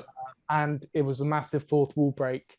And it turned out to be a recycled plot from a previous episode without getting too much into it, right? It was basically a bunch of meta jokes very similar to this, where they like meet Red Dwarf fans and all of that. And so there was something about it in this episode that really just kind of made my skin crawl. And the fact that they have, the character saying RIP Doctor Who and all of that. And it's like, do we need to give those guys airspace, space on the waves, as it were? You know what I mean? Right? Like, I mean, especially because that RIP Doctor Who thing is like really quite massive. Like there are videos with millions and millions of views that are saying it. And the point of the hashtag is it's meant to be spread, right? Like it doesn't matter what context it's in. If it's spread, then it's spread.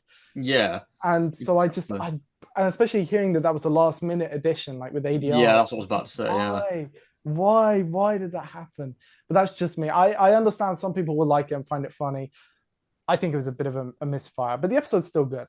Yeah, and I think there is always going to be potential for the Doctor to break the fourth wall like that. But I feel like in that episode, especially with the runtime, in my perspective, it just kind of grinded things to a halt. And then the whole resolution of the actual plot of the episode, where Mr. Ring-a-Ding uses the Doctor's regeneration energy and continues to expand, and then he absorbs natural light and he just continues expanding until he's nothing. I do really like that. Which I think is a good way to resolve things, but it's just, for me, it just feels like there's no build up to that. It's just suddenly like, we're back in the theatre. Right. Yeah. Again, right. Because it's the same way they defeat the werewolf in Tooth and Claw. Yeah. But it's one of those things where, so I really like that sequence and that scene, where Mr. Ring-a-Ding evolves and is defeated. But I think it's very clear that the reason that fan scene is in there is because the story just has to grind to a halt. And I suppose that is the flaw with the episode. But I think for me, more so than it just not being relevant, because you could argue, that there are a few lines that tie it in and make it relevant. But for me, it's the fact that they build up with there's so much reused soundtrack in that episode, and they build up with that sad Lonely Man in a Box theme, and then they never pay it off with the I Am the Doctor, which in my opinion would be a great way to have them finally escape into the real world. Is to have it like be a meta commentary on the fact that this is the Doctor's I Always Win music. You know what I mean?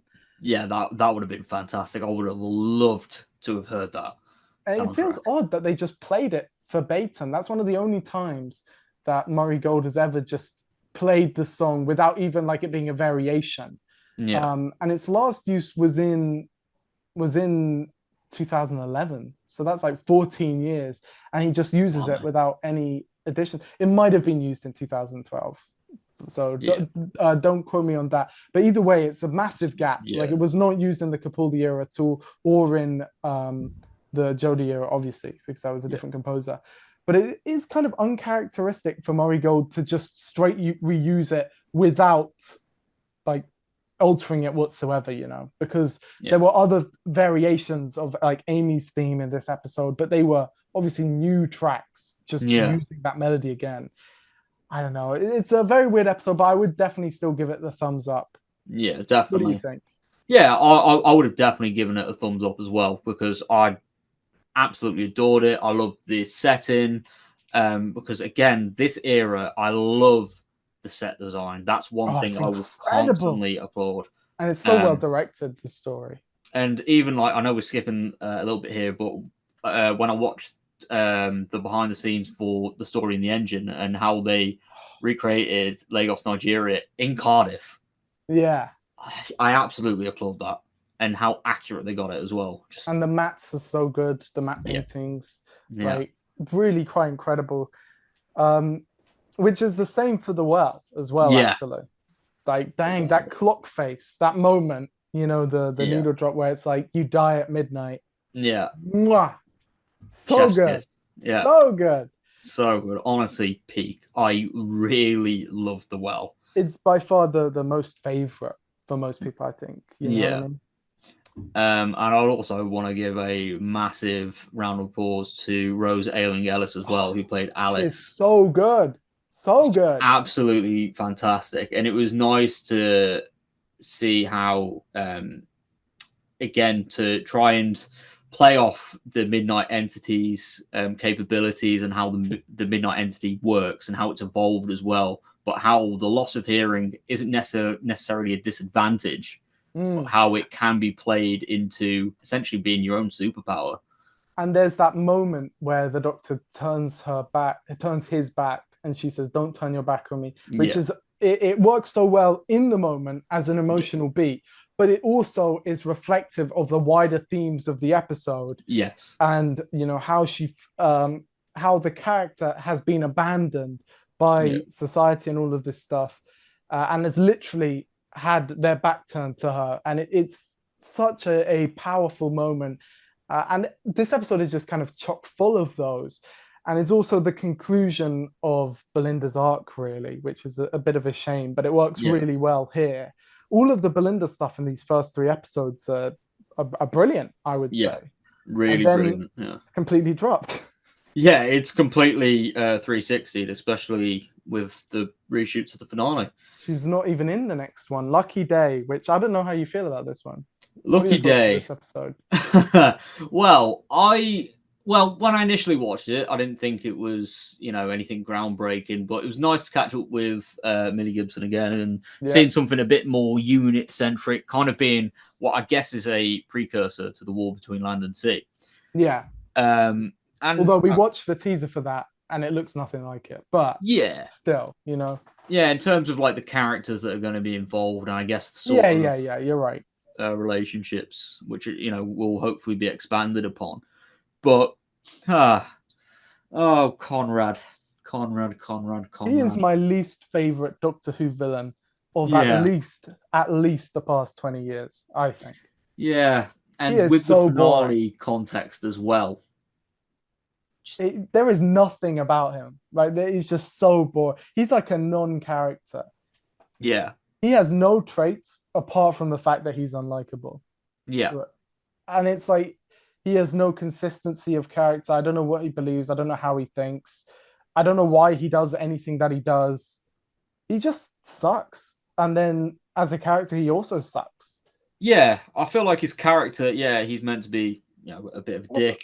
The point is, he sucks, right? And it's like, well, that just means he's got no interesting dynamic with any character, right? Like, his discussion with the Doctor is entirely one-sided, with the Doctor saying, "You suck." And then it ends with him saying, "Yeah, I suck." And it's like, I suck and I'm not going to change. Yeah, I suck and I'm not going to change. And it's like, okay, well, I guess we're at an impasse here.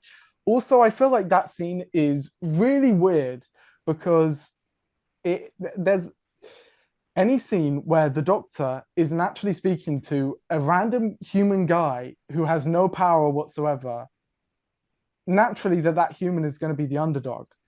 So Yeah. it's almost like, and especially when he's like, you're going to die alone, no one loves you, everyone hates you. It's like, yeah, well, I get Conrad sucks, but he's not like a genocidal mass murderer, war criminal or anything. He's just a dick. So like, Yeah. why is the Doctor going ham bone on him? And is that meant to make us feel sorry for Conrad? Because I don't feel sorry for Conrad, but I don't think the Doctor's like right here. And they're not like, oh, he's right, but like not in an interesting way. It's just like, well, Doctor, why are you doing this? It just seems really childish. And all of the characters seem childish. Like Kate Stewart gets baited by Conrad saying, your father was like a really weird coward guy. And Kate Stewart's like, don't say that about my father. It's like, have some emotional control. God damn. It's Yeah. like I this mean, a classic situation where the villain's trying to get under your skin. If you're like a strong hero, then you shouldn't let that happen. You know what I mean? the Master did the exact same thing in The Power of the Doctor. She didn't give a fuck because that's Yeah. what a strong character does. You know what I mean? Yeah. But we clearly know she cares about her father. But Yeah. to get like so offended shows like an insecurity there, which I don't think is the intention, which means that it's wrong. Because the point is you judge it against what it's intended to be, right? And it's intended that Conrad's meant to be a really interesting and deep character, right? That's the intention, because otherwise, what's the point? And the execution is that he's completely one note and he has no motivation. And I don't know why he's doing anything he's doing. And you see a lot of confusion. It's like, does he believe in aliens? Well, he has to. Then why did he break into a place where he knows there are aliens to prove that there aren't aliens? And why did he think, like shooting people on camera would not just get him immediately arrested, right? And how was he able to break in by himself and then lock all of Unit's forces, which seem to be 4 guys in one room? It's just, to me, it's my least favorite episode of this whole era. Again, because the story can only really be as good as its villain. And there's just nothing there. And the logic of the world is all over the place. Like, how can anyone who got erased by Sutek 4 months ago not believe aliens exist? Everyone in the whole universe died. Like everyone died. This is the difference. Did they just forget that? This is the difference between the second Russell T Davies era and the first, because after the alien invasions in the first era, each season there was like slowly a build up of alien knowledge. Like in series 3, Harold Saxon, obviously the Master, he played on that to get in. Yeah, exactly. And like those nice little references, obviously they add towards the world building. But yeah, you are right. This era kind of, in terms of world building, kind of falls off a little bit. Well, there just isn't any. We have one reference to the giggle in the church on Ruby Road, which is in the interview with Davina McGaw. It's like so missable, right? And it doesn't really make it any sense. Like, surely people will be talking about the giggle in Lucky Day, right? Or talking about Empire of Death in Lucky Day.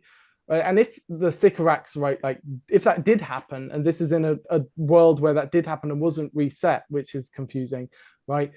How can you deny that? I mean, we've got like thousands of video evidence, and clearly enough people believed it for them to vote in a prime minister. And didn't the US president get executed by an alien on live television? Was that a hoax? Was that a hoax? Because that's where the paradox machine reverts back to, right? Is the moment where the president dies, right? And everyone's like, what? The president just died. What's going to happen? And the prime minister's disappeared and all of that stuff, right? And that gets neatly tied up in the Big Bang when that's all reset. But now that Lucky Day brings that back, and it calls out the Yeti, and like, well, with the Yeti, everyone in London got evacuated, right? Yeah. So how are you going to call that a hoax, right? That's like saying World War II is a hoax. It's like, it's just impossible to wrap your head around unless, and I see a lot of people saying, oh, it's so realistic because people are stupid nowadays. And it's like, well, not really. I mean, this is falling into the same online echo chambers that Don Bubble was criticizing. If you truly believe that everyone in the world around you is a complete idiot, then you are in an online echo chamber, because if you just step outside, you'll meet millions of reasonable, like-minded people, right? Sensible people who would not believe all this crap. You know what I mean? And Conrad it just doesn't make any sense. And as a character, he doesn't make any sense. And it's just so boring. And in an era of Doctor Who, in a decade of Doctor Who that desperately needs more monsters, like scary monsters, like the Weeping Angels or the Sycorax or the Yeti or any of these really interesting monsters, we get a regular human guy with no remarkable qualities whatsoever. So he's not like intelligent, he's not like brave, he's not like patient. He's not anything. He's just a guy. He's just a geezer down the street. It's like, who's the next Doctor Who villain? It's like the teaching assistant. Okay. Yeah. Right. I mean, there's nothing there. It's, in my opinion, such a waste of a story. You only have 8 episodes, and especially considering Belinda isn't in it. Yeah, Belinda's not in it. And also, story with Belinda. What was that opening as well? Where it's so weird. Oh my goodness.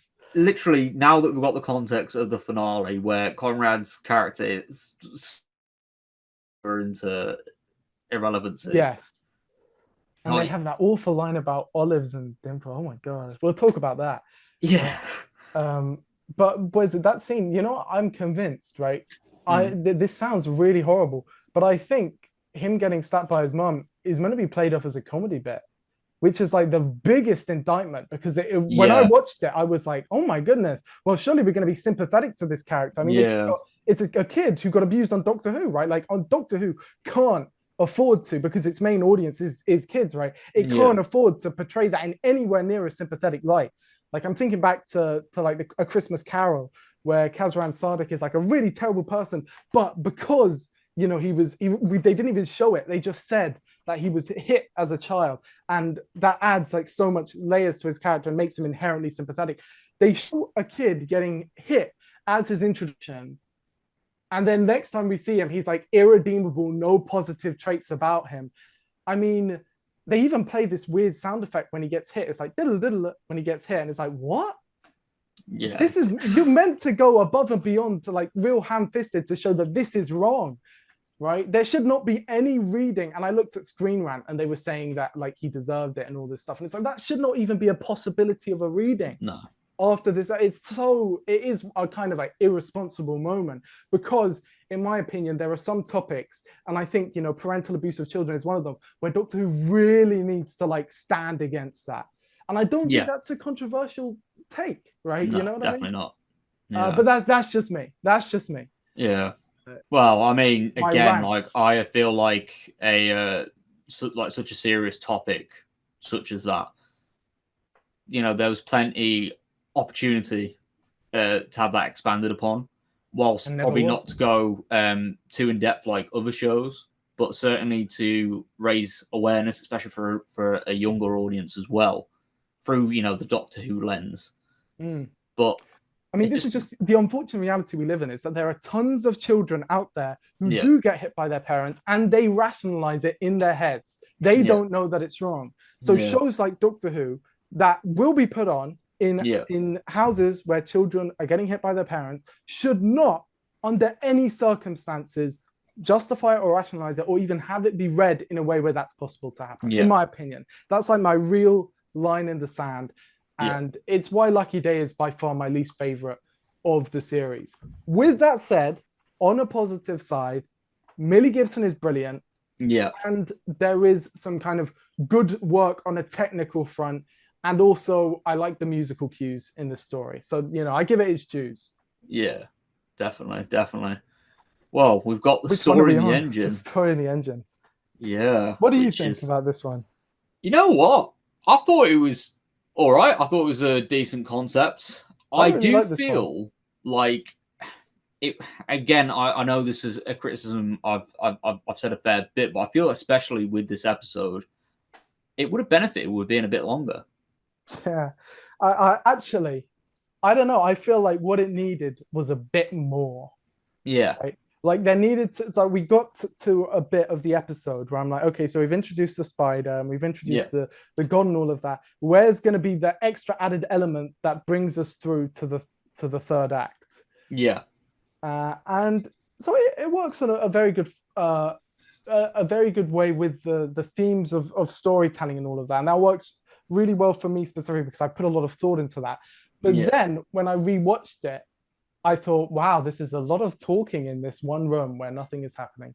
And I just thought, surely there needed to be a moment, maybe when they get to that tree that is a heart, that is the story, which is a brilliant visual and really quite genius and subtle, where I'm like, well, surely there needs to be a little added dimension here, like a final twist that will then make the story not a bunch of people sitting in rooms slowly explaining what's going on, which is sadly what it kind of ends up being. Which isn't to say that it's bad or that the things that the people are talking about aren't inherently interesting to me personally. But I'm thinking of, a kid watching this one, they're going to be bored out of their minds. Where's the monster? Like, where's the action? Where's the running around? Belinda's got nothing to do in this one. Oh my goodness. Yeah, except for the such a spare Poppy, which that makes no sense.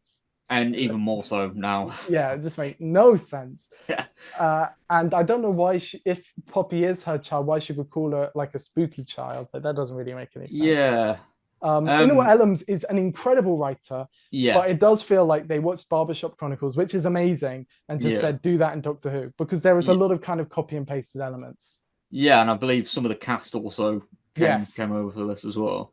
I will say, though, that the barber, the handling of his his defeat is so much better than Conrad. It isn't even funny, right? Like, it's insane that you can go from that episode to the other one. When the barber, I mean, he was going to kill millions of people, right? Like, his goal was to kill 8 billion people, right?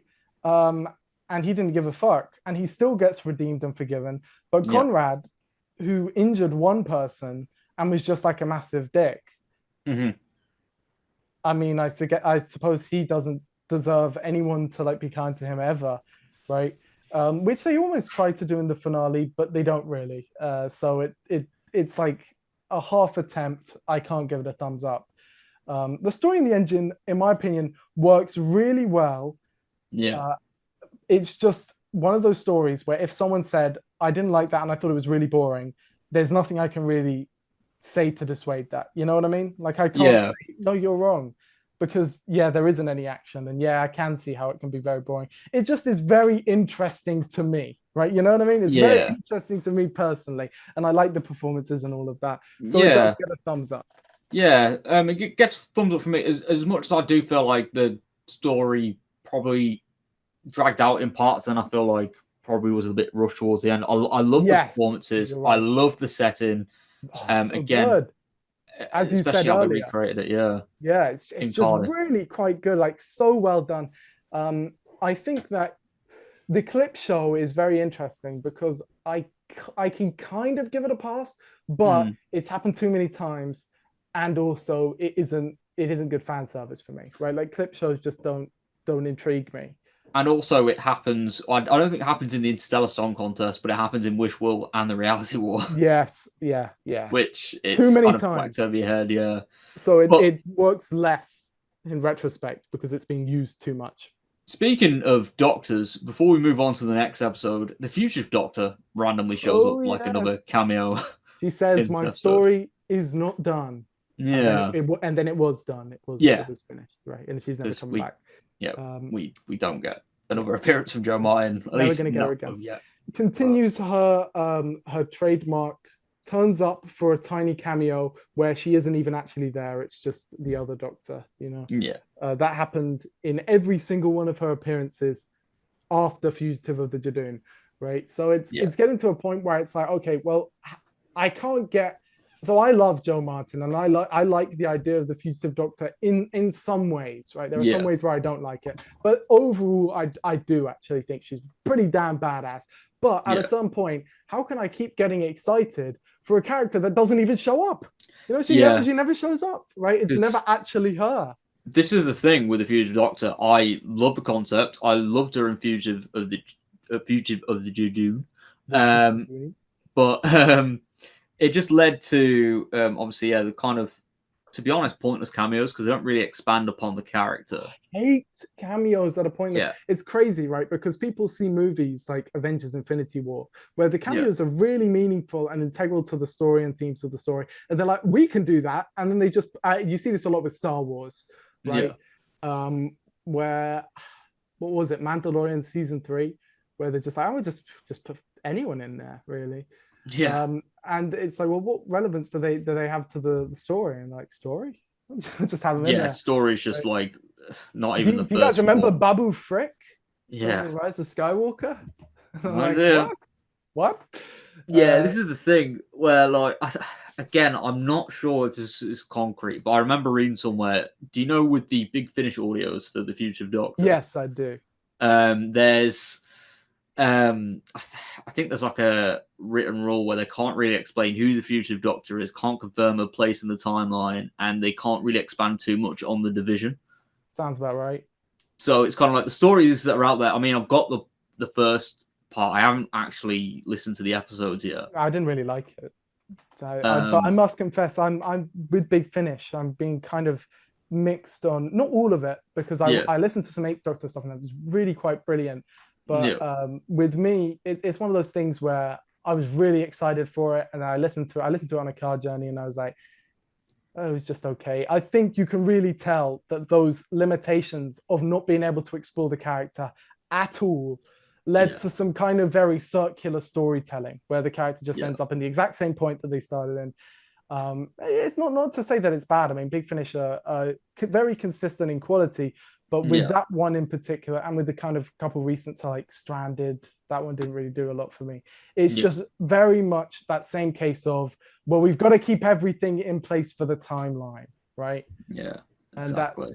And that with Big Finish, I say that they are having a bit of a renaissance recently as well with the 13th Doctor and those 9th Doctor adventures coming out. So I can't be too big of a hater, you know what I mean? Yeah, exactly. We've got to look towards the positives. Yeah. And I only listened to the first story, so maybe the rest of the box set gets better. Yeah, maybe. I mean, I've still yet to listen to any of them, so that might be something to do. You do it when you have time. When you're traveling, that's the best time to listen to Big Finish, in my opinion. Yeah, definitely. I certainly do agree. Now, we are heading towards the Interstellar Song Contest. Oh, yes, the Interstellar Song Contest. What did you think of this one? Oh, okay. Now, it's a bit of an interesting one, really, because we have a villain of sorts who we get a backstory to, and I believe the species that this villain is from is it the Hellions? The Hellions, yes. Not to be confused with the Hellcats, which I called them that by accident in my review. And their planet, which I believe is Hellia, is completely destroyed by this corporation who were running the out space Eurovision. So obviously there's that sense of I believe it results in pretty much genocide, if I'm correct. Yeah, I mean what I think is interesting about this story is seeing how in some sects of fandom it is like the deal breaker. It is like controversial. It is like 0 out of 10 level. And then on YouTube, it seemed like everyone loved it. See, I do love it, but I do think at the time also as well. This is kind of where like I'm suddenly confused of why Ncuti's Doctor's suddenly so angry. Like, it's really out of character. Yeah, and I know we obviously had a different writer for this episode as well, but we also see he'll get rewritten by Russell T Davies. Yeah, true.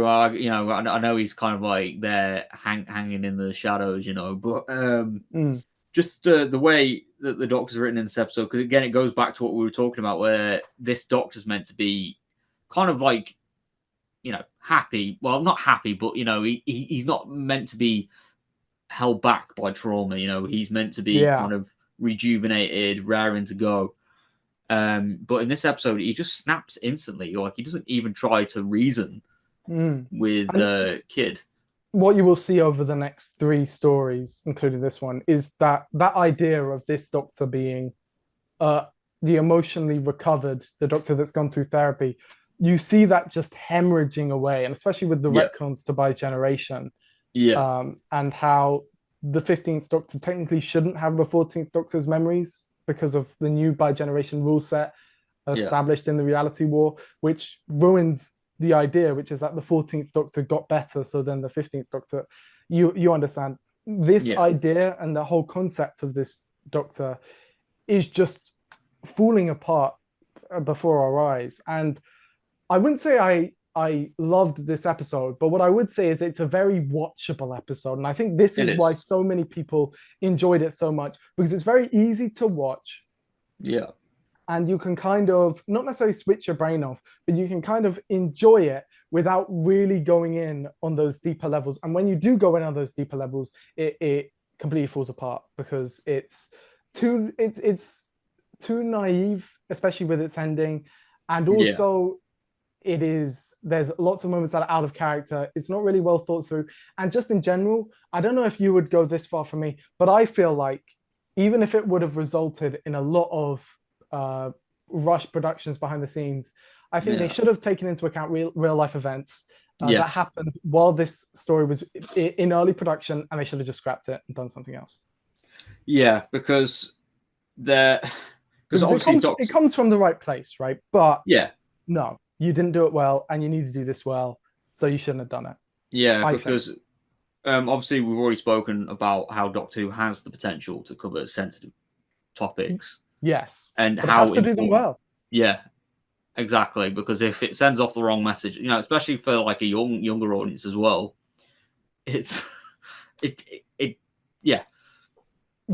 I think this one especially considering the timing of when it came out, and also the real life stuff with Ncuti Gatwa backing out and all of that stuff of Eurovision. I mean, right.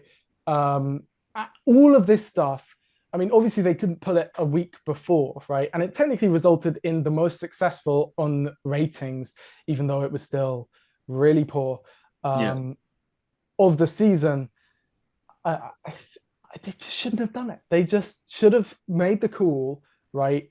We wrote this before the situation really ramped up in 2023, right? This will cause massive problems behind the scenes, and we'll have to do a much smaller, really rushed one.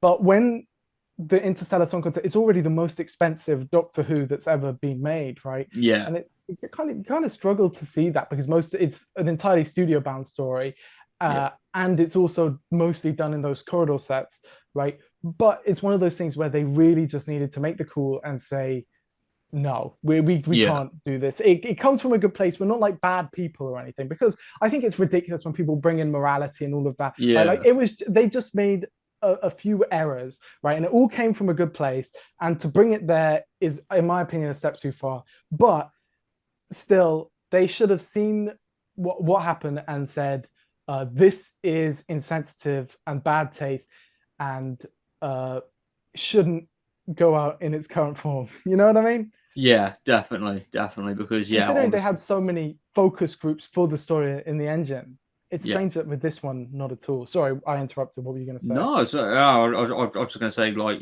especially because of the backlash that this episode got, especially with that pivotal scene where the Doctor is essentially torturing Kid. Yeah.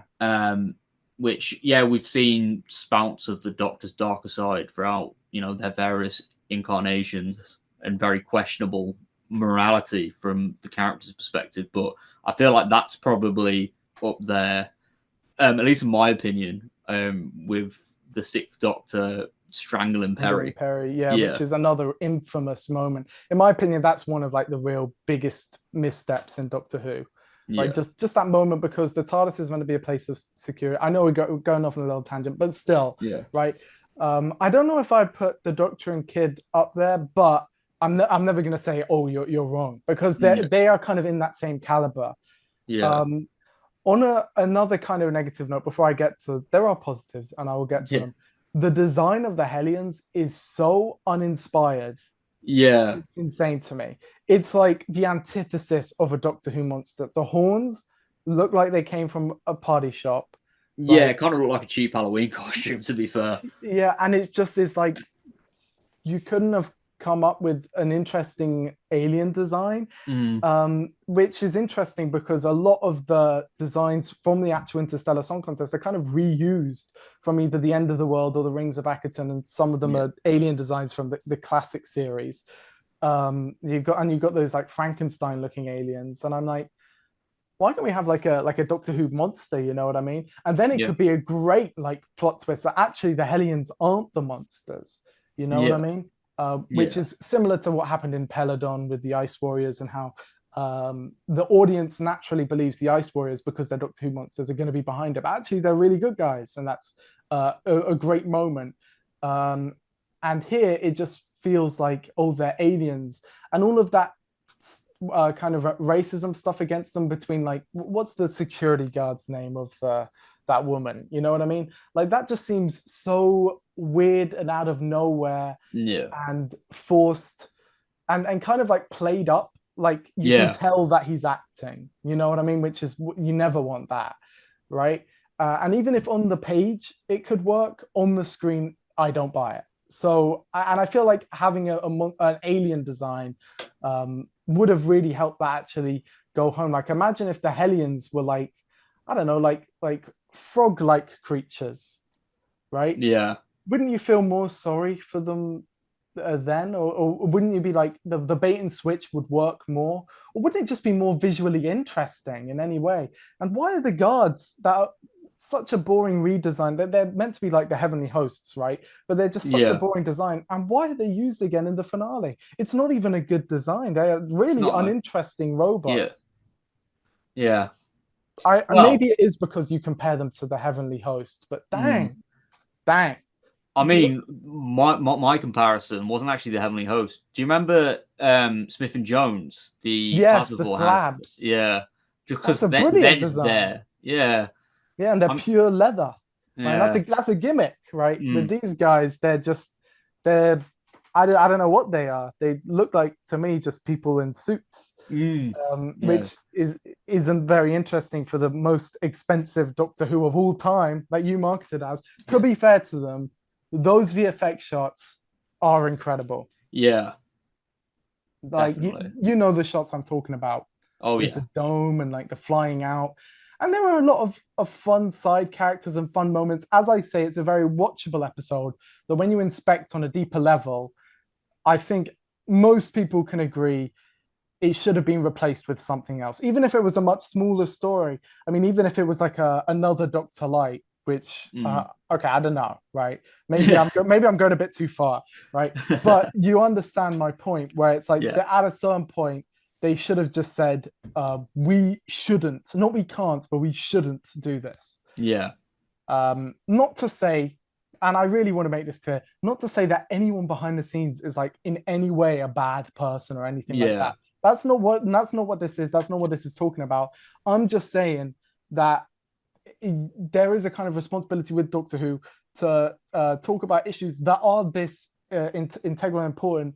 You've got to handle them with tact, and you've got to be really careful with them, and you've got to do them really well. And I don't think this episode did, in my opinion. That's just my thoughts. I don't think it makes the episode unwatchable or ruins Doctor Who, but those are just my thoughts on the story. Yeah, no, definitely. And I do 100% see where you're coming from. And I do agree. I do really agree. And my final thoughts as well, because there's a couple other things that happen in the episode. Oh, yes. First one, which I know will get expanded upon. Well, actually, no, they both will get expanded upon as we go into the finale. But first up, Susan. Oh, yes. I love cameos. I despise the fact that she's in the story to never be brought back up again. Yeah. I do. And I think it's such a waste. And I hate cameos like this. It kind of reminds me, I don't know what your thoughts on Doctor Strange 2 and the Multiverse of Madness were. And yes. There's a lot of stuff to be said about that movie, but the cameos there in particular are so egregious because they are incongruent with the rest of the film and have nothing to do with the thematic resonance, right? Like with Deadpool 3, which is another film that gets criticized, but in my opinion works with the cameos. Every single one of the cameos there is a reference to the Fox universe which are all gone. And it's like all of the Fox characters like Blade and the Gambit and all of that stuff, they've all been forgotten and discarded, and they're all the misfits, right? And they're all none of the ones that ever really count. Right? And that's the point of all of those cameos, like Johnny Storm, who's Chris Evans, and everyone's like, oh, it's going to be Captain America. No, it's like, no, it's the shit one from Fantastic Four, right? But then you compare it to Doctor Strange 2, and it's like we have Professor X and the other Captain Marvel and Captain Carter, and it's like, what's the point of all this stuff? It's like Mr. Fantastic. Do you remember John Krasinski? That was like the fan cast. It's like, this is all pointless. It's got no relevance to anything, and it doesn't enhance anything. And that's the same with Susan here. It's like, why is she here? It enhances nothing. It's just, do you remember? Do you remember? What is the thematic resonance of Susan being included in this episode or in Wishworld? Yeah, there's literally like, I mean, I've kind of fell victim to it when it first aired. I was like, oh my God, Susan. Oh, she's back. Me too. That's why I'm annoyed with it. Yeah. Because it tricked me. And I was like, okay, yeah, she's back. Oh, they're finally going to, after so many years. After teasing it all last season. Yeah. We're finally going to get a bloody payoff. And I don't know what the point was. Like, yeah, she's just there, I guess. Yeah, she's just there to kind of be like, yeah. She has 1 second of screen time in Wishworld as well. Yeah, for some reason. I don't know how or why. Just blinking, you'll miss it on the TV. Yeah. Yeah.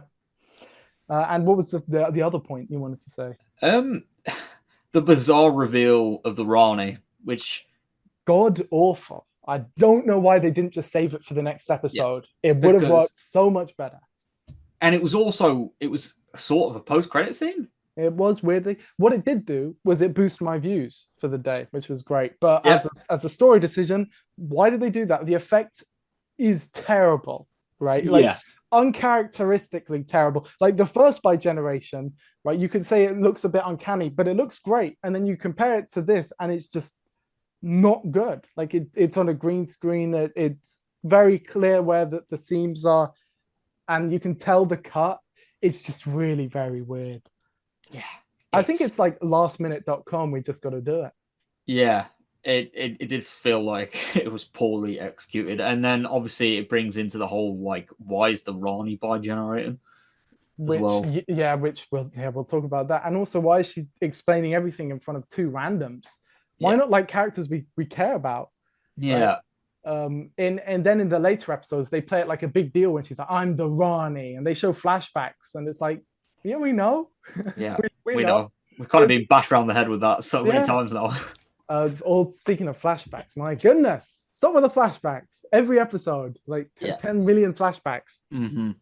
Definitely something that I kind of got sick of seeing towards the end of this season, to be fair. Even the sound effects of the flashbacks. Yeah. Got sick to me. It's like, doing, doing, doing. Yeah. It's like when Po gets his belly slapped in Kung Fu Panda. It's so weird. Yes. Right? Yeah. But with that post-credit scene, I was very excited when I first watched it. About an hour after I watched it, I thought, what? Yeah. Like, why is that? I was lucky that I wasn't spoiled. But I mean, we all made the joke. I checked through my Discord server, right? There's a post from the 26th of December, 2023, where I make the joke, oh, you know, flood causes rain, the Rani, right? And we made that joke for like 2 years until it actually happened. And when it actually happened, I felt like most of us said, well, we didn't actually want it. But like, we didn't actually want this to happen. And all these news articles of Russ Davies saying, well, I didn't actually know who was going to be Mrs. Flood. And it's, oh my goodness, why? Why do you even say that? Just keep that to yourself. Like, I didn't want to know that you had. It doesn't really install confidence at all when it comes to... And it's crazy because I'd read his book. I knew he makes it up as he goes along, right? Like, I knew that that's how he operated. And even still, I felt like, oh my goodness, why do you even say it? Why do you tell us? Just let us live in this fantasy land where we could blame it on Disney or something like that. I don't know. Speaking of that, we didn't even talk about the 8 a.m. time slot. How are you enjoying that one? 8 a.m. I mean, I preferred it to the midnight one, obviously. But I do feel like these early releases do more harm and I know the viewing figures aren't necessarily everything. No, they're not. But they are something. And they did lose a very impressive spot in 2023. And now they are just really like, I made a whole video in 2023 talking about how they're not important, but they are like really not good here. Like 1.5 million overnights, like that's the level of Years and Years, which was like a flop, right? Like Russ Davies' early shows, right? Well, that wasn't earlier shows, you know what I mean? Right? Like Cucumber, which was another flop, it got similar ratings and all of that. right? Cucumber, which was another Russell T Davies show, that was meant to start a bunch of spin-offs as well. There was meant to be one called like Banana and something like that, and all of that. Yeah. And that all came to a halt immediately. And here, I mean, but for me, it's like Joy to the World was like 4.4 million or something, and then it goes down to 2, and it's like, oh my goodness. And the Church on Ruby Road, #1 show on the day, and that got consolidated of 7 million. Now the highest consolidated is like 3.3 or something like that. And it's like, oh my goodness, we've lost over half of our viewers. Yeah. And I know people are saying, right, it doesn't matter. And I agree that expecting like over 8 million or 9 million or 10 million, just not a question, right? But there are shows like Grace, which was on its 3rd season, which is a middling reviewed cop drama. And that got 1 million more than Doctor Who on the same weekend. How is that possible, right?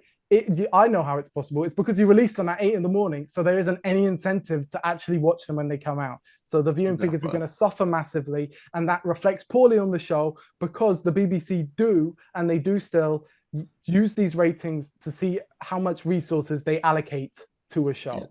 Right now, obviously, they have more back-end statistics that we can't see, right? And obviously, I'm not like a diehard. Ratings are the only thing that matter. They don't, right?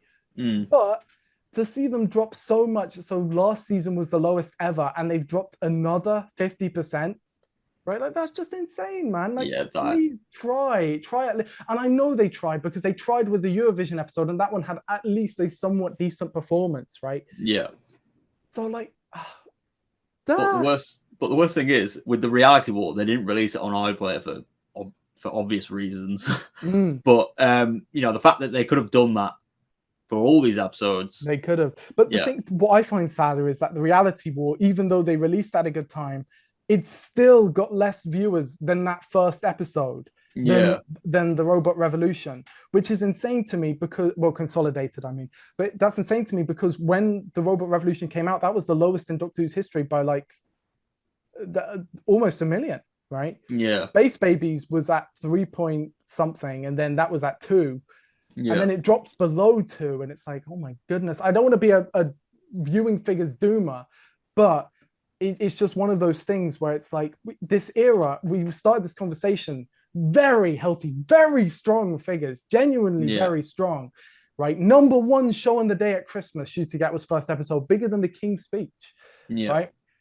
And then it just goes out on a complete whimper. And it's like, dang, was there intentional sabotage behind the scenes, similar to the late 80s? There could have been.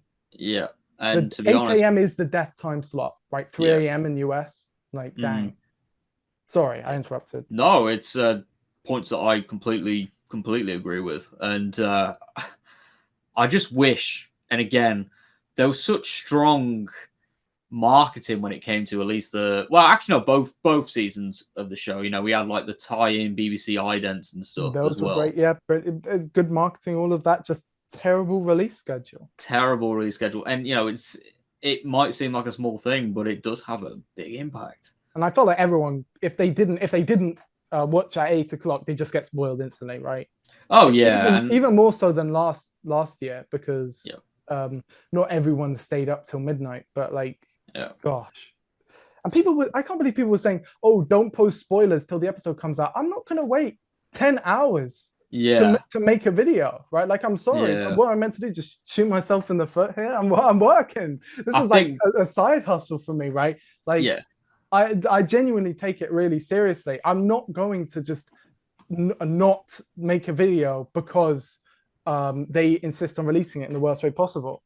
And that's kind of where, because I remember, even though for practically all of it, I didn't really include, like, you know, spoilers in the thumbnail or whatever. I'll be like talking about the ending or whatever, and people are like, oh, you shouldn't be talking about that like now or whatever. But I'm like, spoiler alert, it's out. It's done. It's out. Right? And like, I was it. The thing is, right, is if you are not in tune enough, especially with the reality war, which actually released at a good time, right? People were saying, oh my God, you spoiled this for me. It's like, I uploaded my video at 2 in the fucking morning, bro. Oh, sorry for spoiling, but swearing, right? I uploaded at 2 in the morning, right? People in Australia, right? That's 2 p.m. for them. Right? You had so much time to watch the episode. I released it 6 hours after it came out. right? Like it's insane to me that people were saying, "Oh my goodness, you spoiled." To be fair, I only got like 5 comments, but those 5 comments were enough to annoy me because they were like, "Man, I can't believe that you're spoiling this stuff." It's like it's been spoiled, it's been done, it's been out for 6 hours. What is it? It's not like I did this moment one that the episode came out, right? Like if you were like, "Well, I'm gonna watch the episode tomorrow," it's the finale, man. There's gonna be a massive tidal wave of spoilers. They even said this, right? Like on their social media, right? Like Russell T Davies came out to say there's going to be a massive bunch of spoilers, right? Stay off the internet if you care. If you do care, well then it's on you, right? It's not on us, right? As content creators, as fans of the show, to be like, wait, we've got to do an embargo for 24 hours before we can talk about any of this. It's like, hell no, that's just dumb as hell. I also think as well, because once the episodes actually air on TV, as soon as they finish broadcasting, the official social media accounts are already talking about like the big plot points, like the Rani coming back. They talked about that ages before. Yeah. And Omega, and I mean the Billy Piper thing was being spoken about straight away afterwards. Immediately after, yeah. I mean, they posted it the second that the episode went concluded, right? Not just on YouTube, but on like Facebook and on Twitter and everything. It was like a timed release. Yeah. I mean, it's just very odd for me, and especially with this Rani reveal, because the next episode has. I suppose we should just move on to the Wish World, but the next episode we might as well do that both Rani together. reveal, right? And so I'm like, it's just odd. Does Wish World even have anything to really talk about? Well, I was going to do them both together anyway, but Wish World for me, it was just like, as you said before, it's kind of just like, okay, we're getting this setting. Complete filler. And the setting is irrelevant, right? Yeah. And we're exploring a setting that's irrelevant. I mean, we don't find out that it's a time loop until the second part, right? No, there is a one line of exposition that I assume that they didn't think we would all miss, that it says that the whole thing is going to repeat again.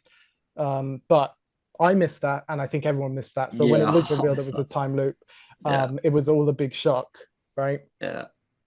Which I think that cliffhanger is so underwhelming. Yeah. The kind of cartoonish, like Ronnie. And also the fact that this is a pet peeve, I know, but he's pushing on the pull doors. This is like a classic Who trick where it's like, oh, this door is so heavy, I can't open it. And it's like, well, no, tried pulling it on the pull handles, right? He's like trying to hit it open, and it's like, just pull it, man. And then it falls down, and it's, in my opinion, it's the kind of least interesting type of cliffhanger where it's like, is the Doctor gonna die? No. Right. Of course we know that he's gonna be back in the next episode, right? And also just the kind of framing of it is not very interesting, and the kind of time loop thing makes it all pointless in general because none of it ended up really mattering or happening. And all of the stuff with Belinda, she just kind of sits there with Poppy, and then none of that comes back up. She has this scene where she runs in the forest, which is meant to show the restrictions of, this imposed motherhood, which goes against what happens in the finale. So pointless scene. All of the Ruby stuff is kind of pointless. I really like Shirley Bingham, and I love that Tharis is there. That's shout out to Tharis. That adds a lot to the sequence. But if we're looking at plot relevance wise, it's meaningless, right? Like everything in this episode is meaningless. The fact that they're like, oh, this is John Smith is back, and it's like, oh, you're making me think of the Family of Blood episodes again, some of the strongest in the modern show. And John Smith's like an actual character in those episodes, and he like has to sacrifice himself, and they have this amazing emotional sequence where like he sees the life he could have had. That's like a really good episode. What am I watching again? Oh, I'm watching Wish World. It's like, you know what I mean? It's like, why do you have to constantly harken back to older, better stories? And this one, I love the series 3 finale. I know some people don't, but I think it's so strong, right? And the fact that they have like Conrad's room, and it's like, oh, it's like the Paradox Machine again. And it's like, oh, and it's like the Rani. Do you remember? Oh, she's gonna play a song. Do you remember when the Master played a song? It's like, oh yes, I do. And it's like, and the Rani's goal is to bring back the Time Lords. Do you remember in End of Time when the Master's goal was to bring back the Time Lords? And it's like, yes, I do remember. It does feel like there's a lot of stuff being reused. It's like Ruby, oh my goodness, Ruby's homeless now. Do you remember when the Doctor and Martha were homeless in The Sound of Drums? Like, yeah, I do. That was a good episode. And it's just like, how much can we take from these older stories before it's like, I'd like something new, please. Yeah. It's crazy that the most interesting thing of Wish World is that in Unleashed, they changed the logo of Unleashed to John Smith Unleashed. Right. That's Yeah. the most interesting thing of the whole episode, in my opinion. Right. Yeah, definitely. The set design is incredible. Mm-hmm. That's another thing. The Bone Beast design, even though they have nothing to do in this story, is good. Yeah. But like character-wise, story-wise, emotionally-wise, it's all filler, and I feel nothing at all. Mm-hmm. Yeah, that's exactly how I feel, to be honest, because at least the Legend of Ruby Sunday had like tension and it like mattered and a great cliffhanger and all this stuff. You know what I mean? Yeah, exactly. Because, and this is where the finale falls flat, is because I feel like it tries to explain too many things in one go. Yes. And we end up the whole story into 25 minutes. Yeah. And obviously, as we enter the reality war, where we're meant to be getting payoffs for all of these things have been set off. The reality war. Yay. The reality war. Yay. Yay. Yeah. This episode is definitely for me, right? So keep in mind, it's pretty much End of Time Part 2 again. And I did not like End of Time Part 2 at all. Right. Now, I know a lot of people really liked it, but for me, it didn't do anything for me. I understand why people like it, right? It's the end of the most popular Doctor, right? Yeah. The reality war is worse than an episode which I already really, really didn't like.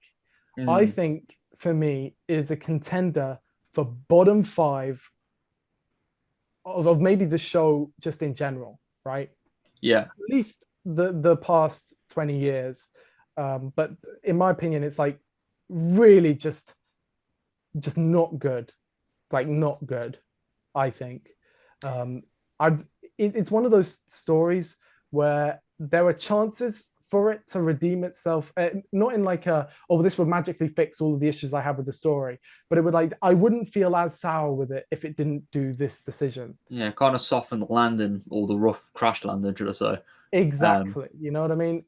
And then it does so many things, and by so many, I mean specifically that very ending shot that just makes it irredeemable for me. It makes it just, I can't be like, actually, you know what, this episode isn't too bad, because it just does too many unacceptable things, and it's already just so not good.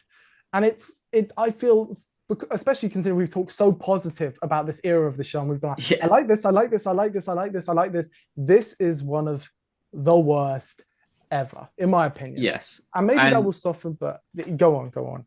I don't know if this is a hot take or not. I haven't really heard anyone say this, but I know Hellbent from Series 9 is shat on. Yeah. To put it nicely. Yeah. I mean, I don't think it's bad. I can see why people don't like it. Yeah. But I wouldn't say it's terrible. But the reality war, I think it doesn't only highlight an issue that is consistent with this era when it comes to payoffs, but I feel like it also does highlight a problem with modern film and television. I agree. But also highlights an issue that seems to eclipse the entirety of Doctor Who right now, where Doctor Who seems to be stuck in the past, or it's trying to replicate what other shows do.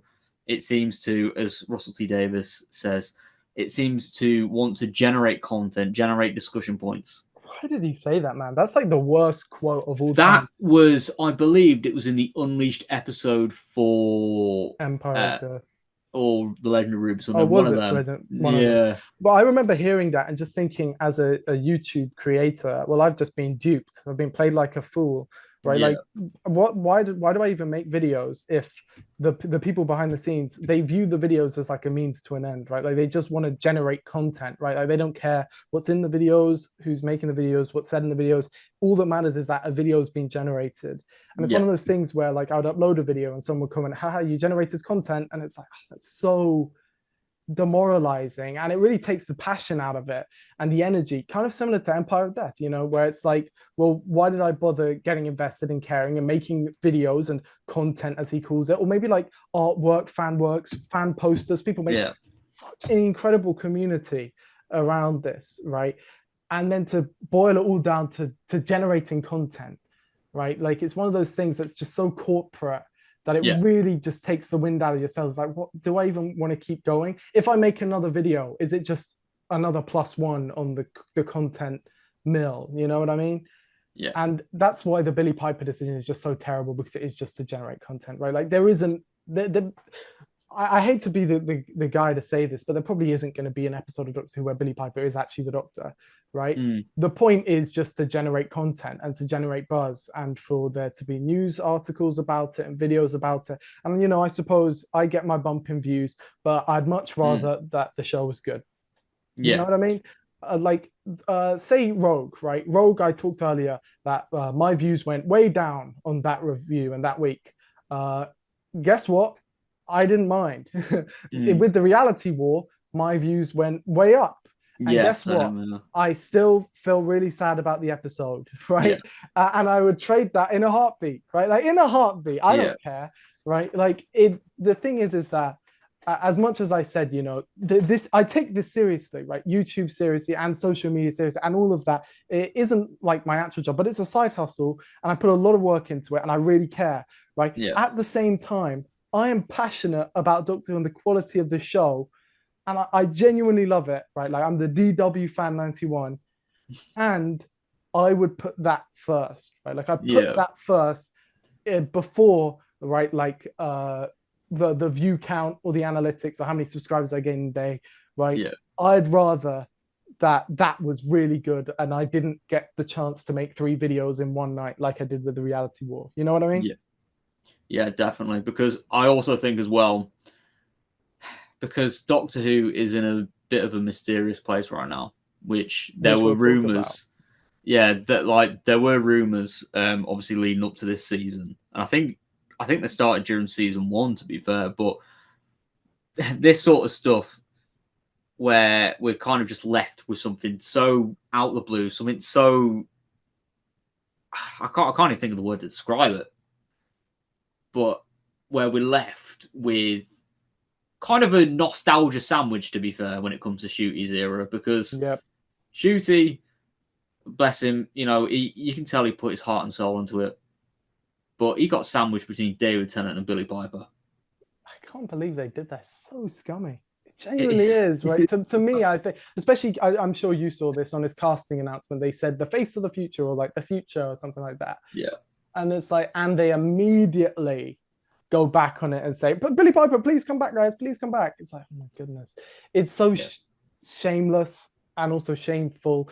So there's so much to talk about in this episode, but naturally we both skip to the very end and then talk about the future. What do you think of the first 30 or so minutes with the Rani and Omega and all of that stuff? I'll be completely honest, I wasn't invested at all. Yeah, not at all. It's complete nonsense, isn't it? Yeah, and a lot of the dialogue from the Rani, even though she makes a comment about exposition in Wishworld, she literally does that quite literally. And a lot of the dialogue is like really weird, where it's like humans are your fetish and stuff like that. It's like, cut that, man, please. And also they're hamming it up majorly with Mel, where it's like, we meet again. And it's like, I never even thought about you. And it's like, you're spending all this time referencing Time of the Rani, one of the worst episodes of Doctor Who ever, right? Like Time of the Rani is just so garbage. Right?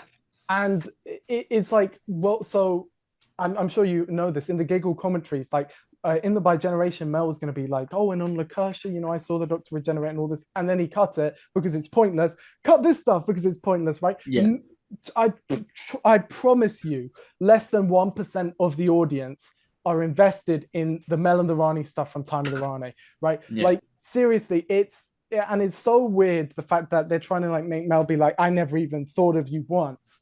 And it's like, why are we spending so much time talking about this? And why are there so many damn characters in this one room? I count them, there are 12 main characters in one room taking turns to talk between each other, right? When does that happen? You know what I mean? Like, how does that happen? How does it get so crowded? And they all talk in like the perfect staged way, so you can tell that it's perfectly scripted, and they all interject each other at the same time. And you've got like characters like Rose, who gets 3 lines in the whole program, says, I'm sorry, but isn't Poppy the key? And it's like, Yeah. Rose, you have been erased from existence for the past 60 minutes. What are you talking about? Is Poppy the key, right? You're not a character. That's Russell T Davies behind the screen saying, well, now someone needs to say that Poppy's the key. And us as the audience are like, what? How is Poppy the key? What's going on? Why are all these characters taking turns to talk? Why are they just talking about exposition? Why is what they're talking about Omega got nothing to do with like the actual Omega? Why is the Rani even telling them all this information in the first place? What is going on? Why is this happening? And even though I have all these questions, I don't even care for any of the answers. Just to turn the noise box off. You know what I mean? No, that like first 30 minutes, obviously with the build up to Omega's arrival, and obviously the Rani's pointless dialogue, going back round and round in circles, and then yeah, Ruby says, "Mrs. Flood, you're my neighbor," and then Belinda says, "You're my neighbor." Yeah, that was glossed over. That really did annoy me. And she says, "Oh yes, I was counting down the days. I had to whittle it down to May 25th," and I'm like, "Why? Yeah. Why did you have to do any of that? Is it because Belinda wasn't meant to be in this series and it was just meant to be Ruby the whole time? Who knows? Who knows? I'm not saying either way. I am just saying that Belinda, Mrs. Flood being Belinda's neighbor makes absolutely no sense. Yeah. Right? Again, the another thing stuff makes no sense, right? The Rani's plan doesn't make sense. Sure, you could have done this an easier way. You know what I mean? Right? It's so needlessly overcomplicated and overstuffed. It really is like the exact same problems from the late 80s again. Right? Yeah. Which is this over-reliance on the past, over-reliance on nostalgia. The dialogue is it sounds too kind of poetic, but in a kind of trite way, right? And there has to be a reference every scene. I think there was a point where there was like 5 references in a row in every scene. So there was Rani, and then they mentioned Omega, and then they mentioned the 3 Doctors, and then they mentioned Project Indigo, and then they mentioned the Time Ring. And it's like, slow down, you know what I mean? It was literally like constantly getting battered over the head. Like, oh yeah, here's this thing from Who history. Oh yeah, here's this. It was kind of like a checklist. It was, and it's one of those things. I do think coming down to production design as well, the redesign of Project Indigo compared to what it was in The Stolen Earth, which, to be fair, The Stolen Earth is one of my favorite stories. But it's like in the Russell T Davies 1 era, it looks like something that someone could have actually made and could actually work, right? And it's kind of knackered and broken and a little bit shit, but it looks real and gritty. Right? In RTD2, Project Indigo, it's got these sleek designs over it. It's got a pretty bad teleportation effect, which is uncharacteristic for this period of the show. And it just looks really sleek and glossy and not real, right? Yeah, and I do feel like that kind of sums up Unit, to be fair. Yeah, which is a shame because I liked them quite early on in this era. And then by now, I'm like, Kate Stewart, I was never really a fan, and I'm still not, sadly. And I hate her kind of, my father, do you remember my father? All the time, every scene. It's like, you know, in that trope in movies where it's like when there's a female scientist, they've always got to say, oh, my dad was a scientist. And it's like, my father fought Omega, called him the mad god. And it's like, no, he flipping didn't. Why would he say that? It doesn't make any sense, right? This kind of insistence on referring to the past, but also changing the past. So you're just referring to nothing. It's like, what's going on here? And that, of course, all leads to Omega. Yeah, Omega. How do we feel about Omega? Yeah. I want to eat Time Lords. I like eating Time Lords. He looks like the villain from the Scooby-Doo movie from 2002. Oh, yes, he does. Yeah. Which isn't really a good thing. And then, of course, Ncuti Gatwa, in a moment that's just a beat too long, where he's backing up to the Vindicator. Like, there's a moment where you're like, oh, he's going to hit the Vindicator, and he's going to be like, oh, yeah, I did it. And then it, like, for an extra 3 seconds, he does that. And it's like, so when is he going to turn around and grab the Vindicator? Maybe I was the only one who thought that bit just went on an inch too long, which is kind of summing up everything, where it's like, I see what you're trying to do here, but you messed it up, right? And then he does the Gatling gun Rambo thing, where it's like, I'm shooting you with a gun, rah! Which is, he then uses the same line as they did when they sent Rassilon back into the Time War, where he says, back into hell. right? And it's like, didn't you change the sonic screwdriver because you didn't want it to look like the Doctor was shooting people with a gun? Yeah.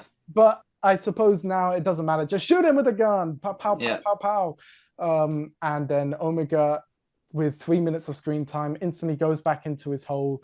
I really hated his tooth, like his missing teeth. They're like really gross and just not in an interesting or scary way. It's just an ugly design, right? And then Ruby, I don't know, kisses the baby and blah, blah, blah, blah, blah. And it just kind of goes on after that for about 20 more minutes. I don't know if I'm the only one where it's like, well, this story's still going on. Yeah, I remember I was sat in the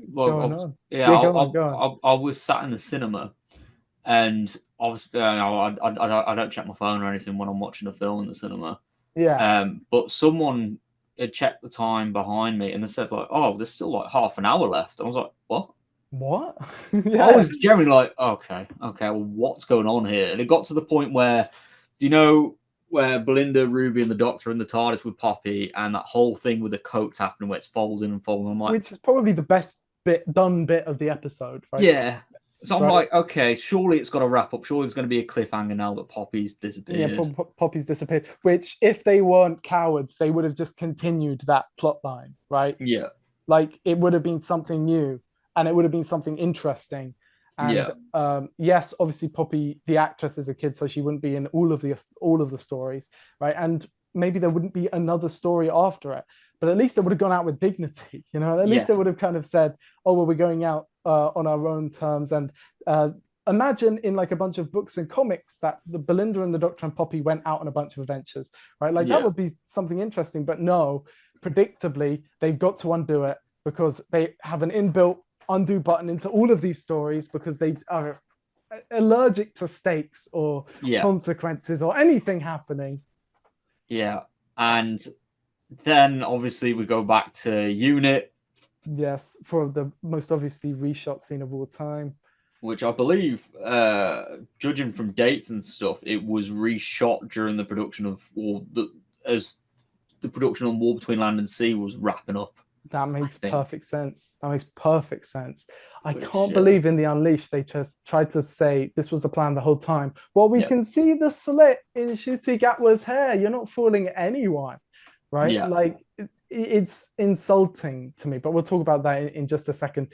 With this whole kind of unit wrap up, we get one of the worst lines in the entire show from Kate Stewart, my wote, who says, in many ways, I think we're all your children.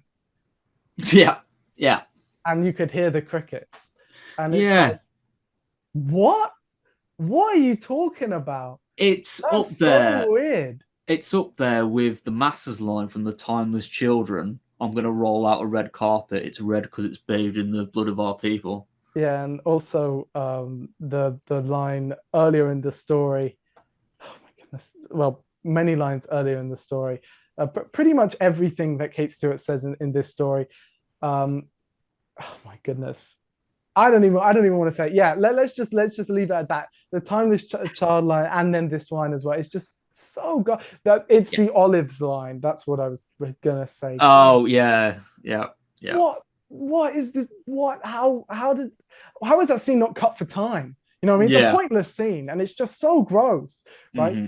And it's like, is there meant to be like sexual tension between them? What is going on here? It's just disgusting, right? And it goes against Irani's character as well, because she shouldn't view humans in that way, right? As she says in this story, right?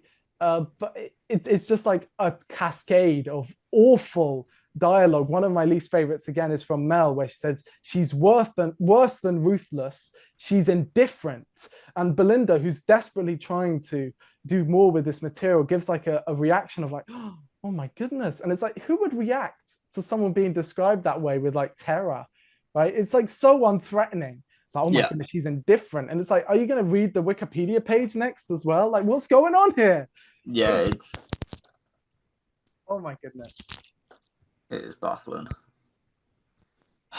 Sorry, I which hit my mic. I don't know if that came out on the thing. no, it's fine. I mean, it kind of played with the whole frustration, to be fair. Yeah, So well, it sounds like I crashed the fuck out, right? Like I raged and destroyed my microphone. I didn't, guys. I just accidentally buffed it with my elbow. But what is it? There's just so many things. And what I was instantly reminded of while going through the reality war were all of the criticisms for the Chibnall era, right? yeah. Now, I enjoyed the Chibnall era, but I will concede that due to COVID, the third series, series 13, doesn't wrap up basically anything, right? Like Yaz's exit is really kind of like, well, you have to leave now for the sake of the show. And Dan's is like, well, bye, right? Yeah. And what was it? Regardless of what people think of Revolution of the Daleks, the exit of Graham and Dan is like, it's good. In like, it is that their characters get serviced and they get an ending, right? And then all of these problems that people rightly criticize the Chibnall era here for are all here in the reality war, and they're all tenfold. So Ruby, who's the 15th Doctor's definitive companion, gets less than an exit than Yaz, right? She gets no exit. She doesn't get to say goodbye, right? To her, to the 15th Doctor's definitive companion never gets a final scene, right? And Belinda's exit is just like kind of one of those jaw drop moments where you're like, what is happening here?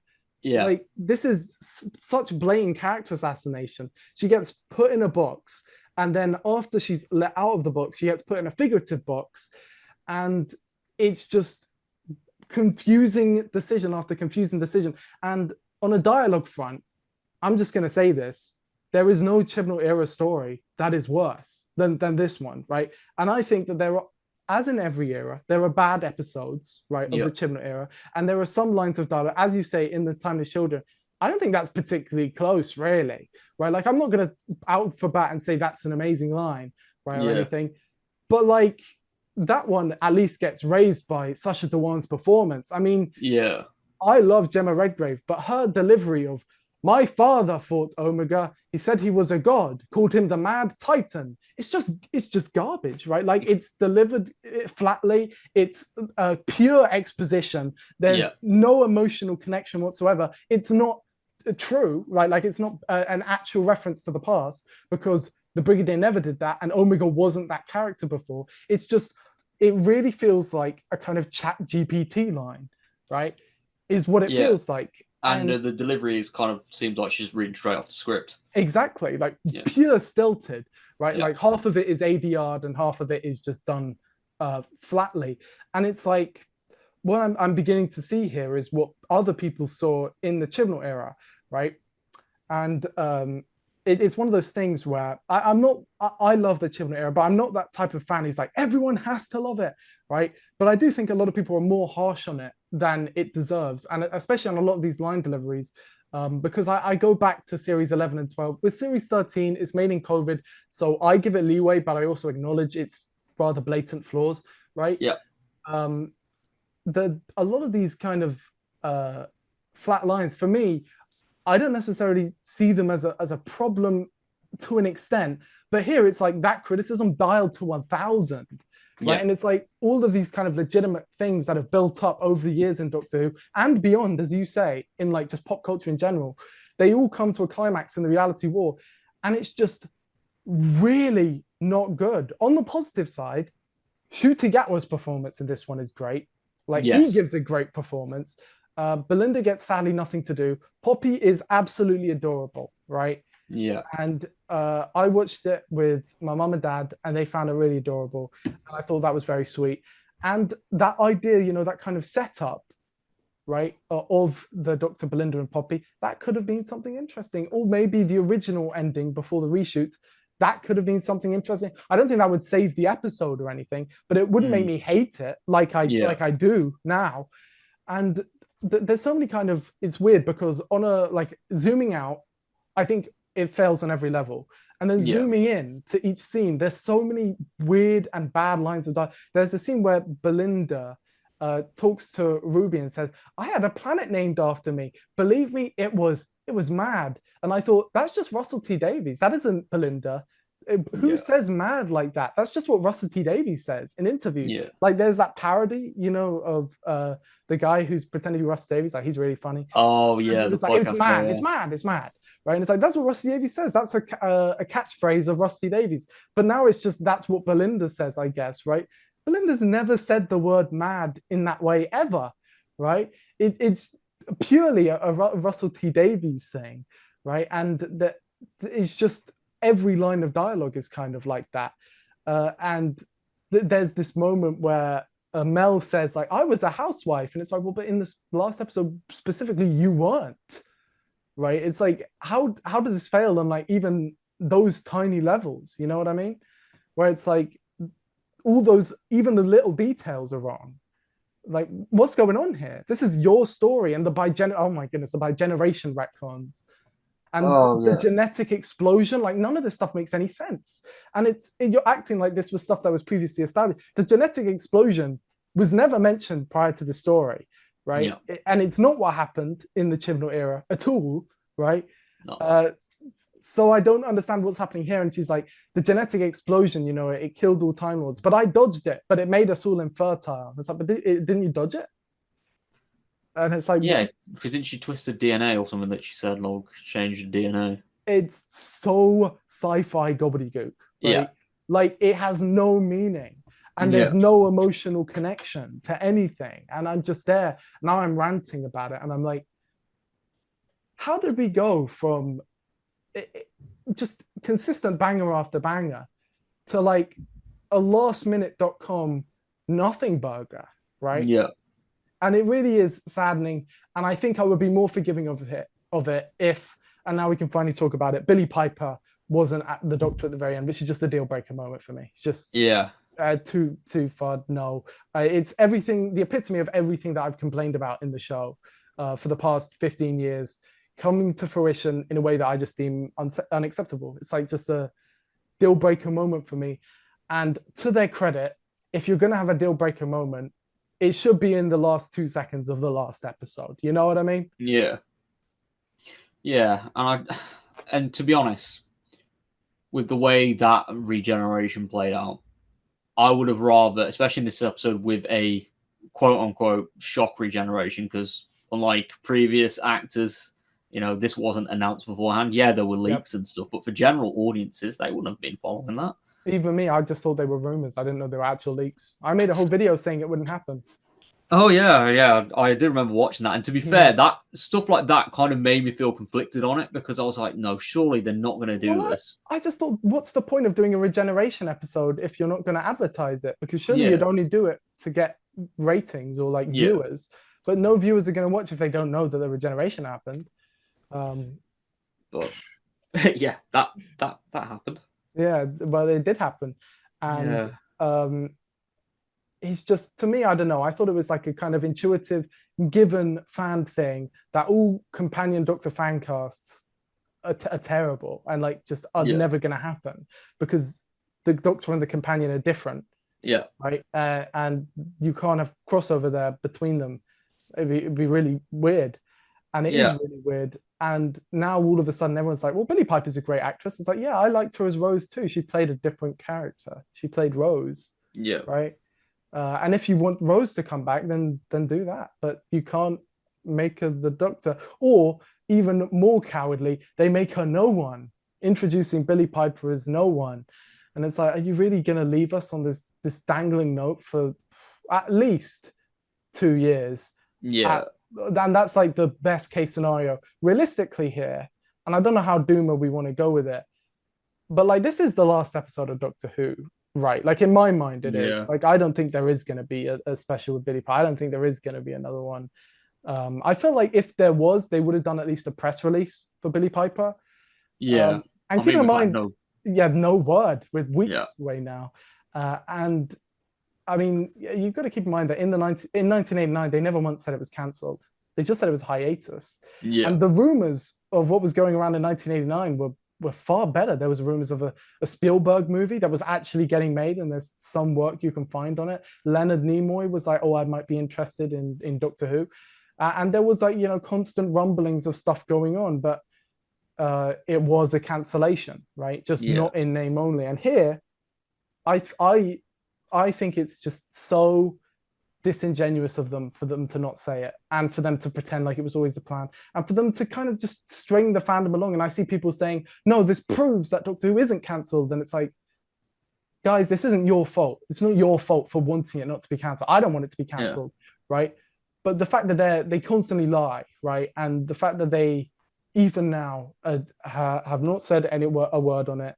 And the reason they're not is because they've got to do the war between the land and the sea, which is going out to die, but it would be going out mega to die if they said that Doctor Who was cancelled before it came out, right?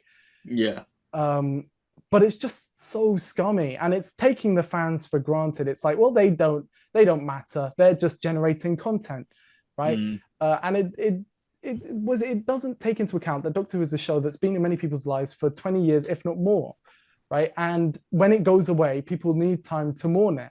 And kind of keeping it in the state of maybe is just so awful. And it means that no one can really move on or let it go or come to terms with it. Is they're constantly just being strung along for the sake of, fans, we need to have the fans so that we can make more money from them later. And it's like, okay, but can't we just go out with dignity? You know, can't we just say, we went out, but it was one of the strongest seasons that we'd seen in ages, right?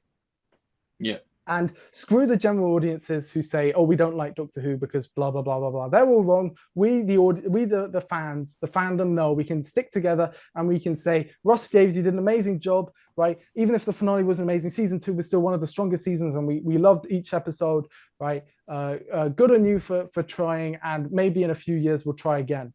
But now it's this state of, well, no one can really move on. And you see this with Chibnall. As soon as Chibnall left, people were already being like, oh, well, maybe we're a bit too harsh on Chibnall, right? As soon as Russell T Davies is announced to be leaving, everyone's going to be singing his praises, right? That's just how this stuff works. But because they keep stringing us along, like all of us in the fandom, and they keep with this news, it's like, oh, there's going to be a new Doctor Who CBB show, which is just basically the worst news possible. But people are so want it to be good news, right? That they're like, this proves that the BBC still cares for Doctor Who. And it's like, guys, when will the production team let us go? When will they be honest? When will they be frank?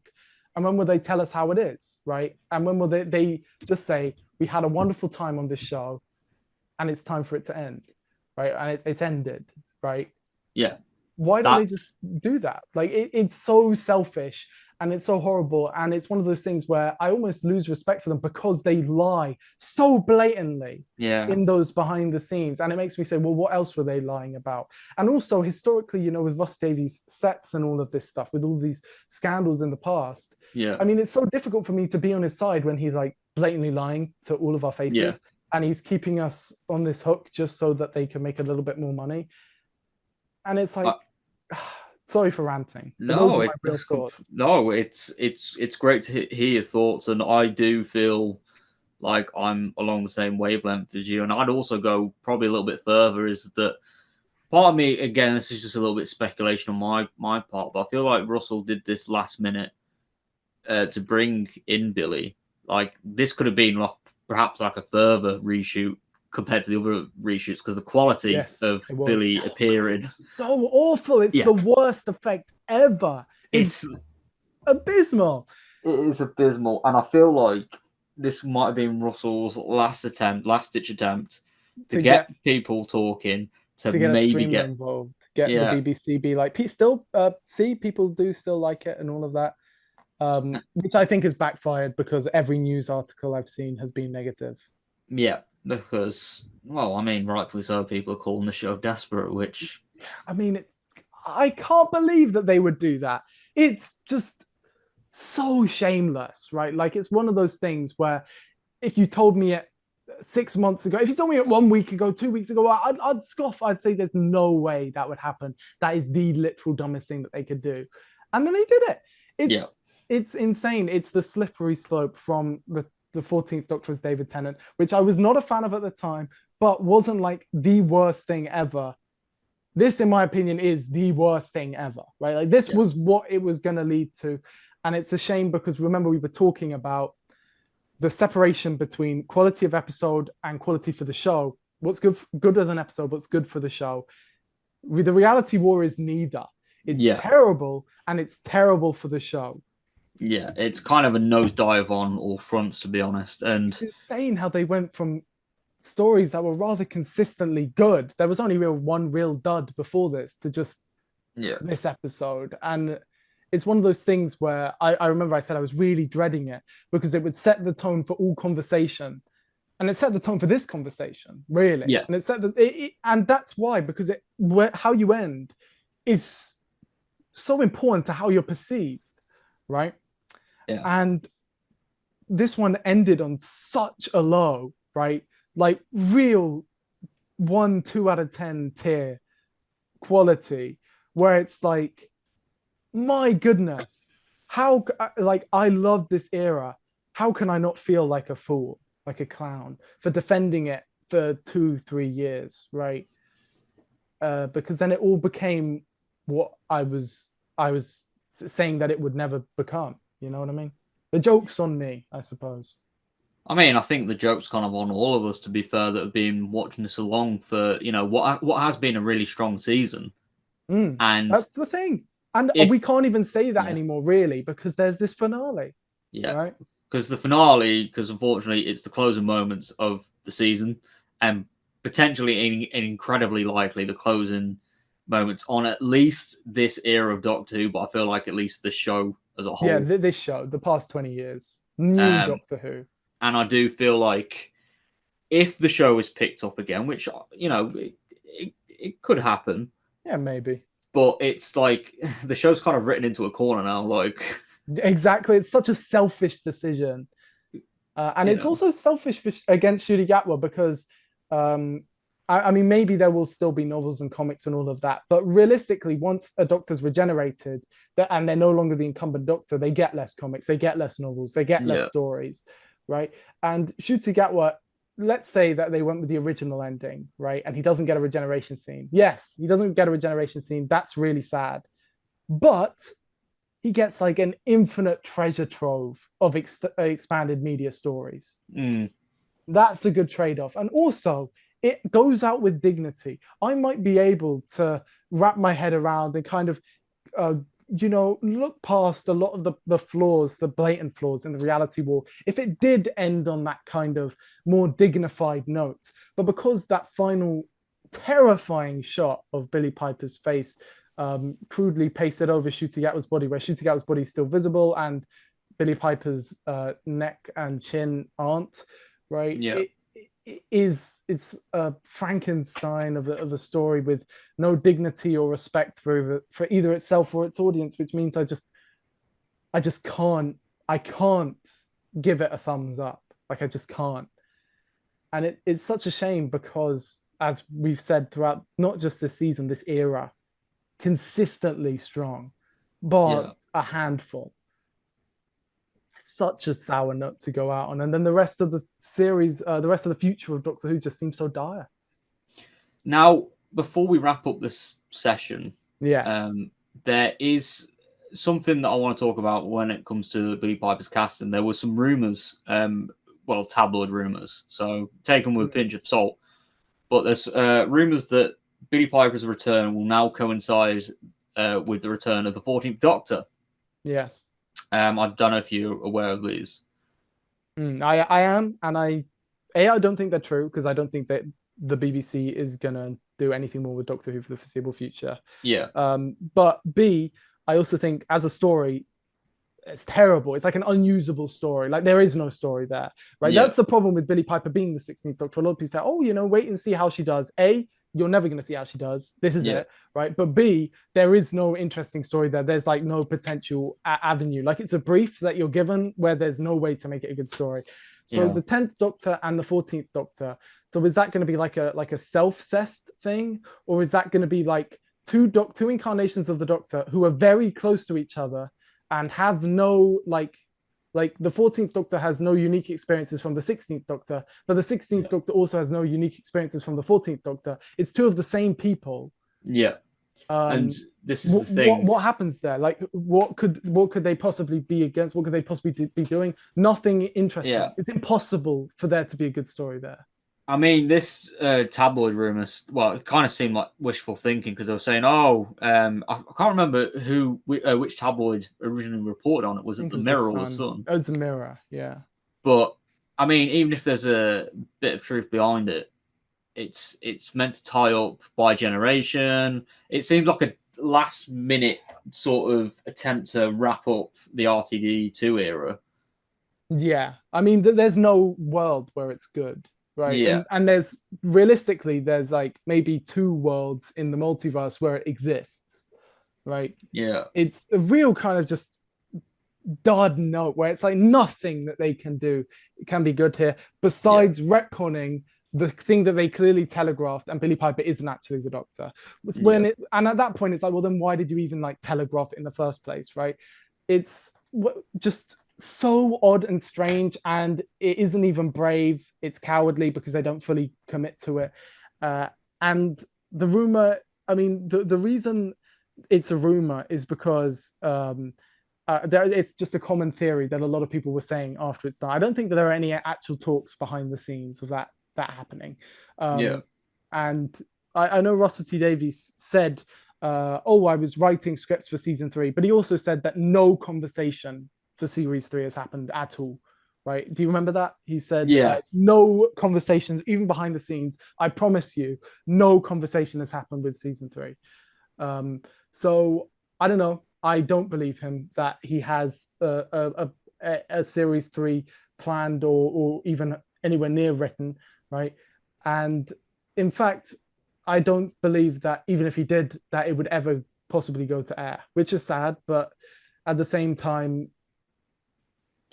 I mean, it is his fault for lying so much, right?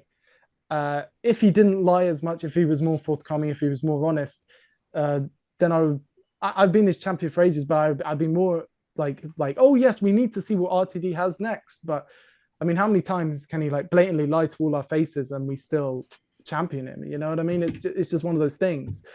And also additionally, the fact that if there was going to be this special, the gap in time between it and now is the same gap between now and Eve of the Daleks. I mean, my whole life has changed since Eve of the Daleks came out. That feels like an eternity ago. Yeah. Right. And that's the best case scenario. It's just like, it's just insane to me. And I feel like these feelings of anger and, you know, unsatisfaction, all of that, they would all fade with time if they would just come out and say it's done.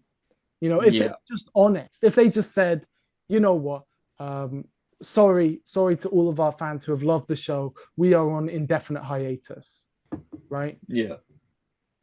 I feel like ripping the band-aid off would be best well, we're just going to be kept in this constant state for years and years and years now, where there are going to be some people, bless their souls, they're not bad people, they want to believe what I want to believe. They're going to be like, oh, Doctor Who, here's some rumblings of a Doctor Who, the future looks bright for Doctor Who. The BBC would never cancel Doctor Who and all this stuff. The BBC still care about Doctor Who. The BBC haven't cared about Doctor Who since series 9. Okay, what they care about is the money that Doctor Who makes, right? And what is becoming more and more realized is that they make more money not making Doctor Who than making Doctor Who. It's a very expensive show, and the money for merchandise and all of that thins each year, right? So the best thing to do is to make it much smaller. They still make the money off merchandise. They still reap the benefits from never telling anyone that it's over, right? Because if it was over, then naturally the merchandise sales would go down. They do this kind of CBeebies mini story, which costs them nothing, right? There is no faith in the brand if it's going to CBeebies. I mean, if it was CBBC, maybe, but CBeebies, I mean, their main 3 exports are Balamory, Teletubbies, and In the Night Garden. All shows which are just reruns, because guess what? Infants, babies, they don't remember because they're like 2. Right? And Balamory ended in like the 90s or something like that. It's still being rerun because that's what CBeebies is. It's just something for the kids to watch. That's not to say that making shows for infants isn't an art or skill on its own, but I am saying that to pretend that Doctor Who being reduced to a CBeebies show isn't like is like the opposite of a show of faith. I mean, it's just unbelievable to me that some people take that as like a positive sign for the future. It's like the biggest indictment possible, in my opinion. Yeah. Wow, what a negative conversation. And it started so well too. It did, yeah. And I just feel like, honestly, I think we touched upon this earlier. I feel like this kind of sums up the reception to season 2 as a whole. Like our conversation follows that trajectory. Yeah, because it is such a shame, but this is the way, you know, TV shows work. Like the finale, the way things end, especially now, it's kind of the definitive end, really. Yeah, it's the end of Doctor Who. Like that last shot is going to be the shot that's in people's minds for years, potentially decades to come. Which, you know, I hope isn't the case. Like, I pray that there's going to be something that can Children in Need special, like Dimensions in Time. What's crazy is that this era of the show made all of the exact same mistakes that the TV movie did, right? Like down to the letter, right? Like partnering with an American distributor, immediately using an old actor and then getting rid of them immediately, which Russell T Davies said in 2005 is a stupid thing to do. But he did it again. With the 14th Doctor and 15th Doctor, too much reliance on the past, so much lore, a hard reset that actually requires you to have knowledge on the show, massive exposition dumps, and just weird kind of hammy performance. I mean, the TV movie I love. The TV movie I really adore, but if that did turn into an actual series, that is like the bad timeline. With here, because it makes all of the same mistakes, it was bound to meet the same fate, realistically. Yeah. And it's kind of like how the 13th Doctor, her era, is just the 7th Doctor's era again. It's like mirrors the same thing and makes all the same decisions. It has a lot of the same pros and it has all the same mistakes. The Capaldi era and the 6th Doctor's era, the same thing. The 5th Doctor's and the 11th Doctor's era, the same thing. 10th and the 4th, 9th and the 3rd. And it just is kind of history repeating itself again, with the only difference being that instead of 26 years for the show, we just get 20. But, you know, a nice round, even 20 is a positive, I suppose. Yeah. I guess that's one way of looking at it. That's one way of looking at it, indeed. Is there anything left? Have we gone over the whole era? Because I think we have kind of bashed this era. Well, you say bashed. I mean, like bashed all the 90% of it. Yeah. You know, bish bash bosh. Yeah, bish bash bosh. I mean, overall, I feel like the conversation generally has been positive. I think definitely. Hell yeah, it's been honest. It's been an honest conversation. That's what it's been. It has. And that's why it's been a joy. So thank you so much, dwfan91, for being a part of this episode. It has been a privilege. But for you who is watching, listening, or however you are consuming this podcast, thank you so much for tuning in. And I will see you all next time. Don't forget to leave a like and subscribe. Yes, the important thing. Like and subscribe. Generate content.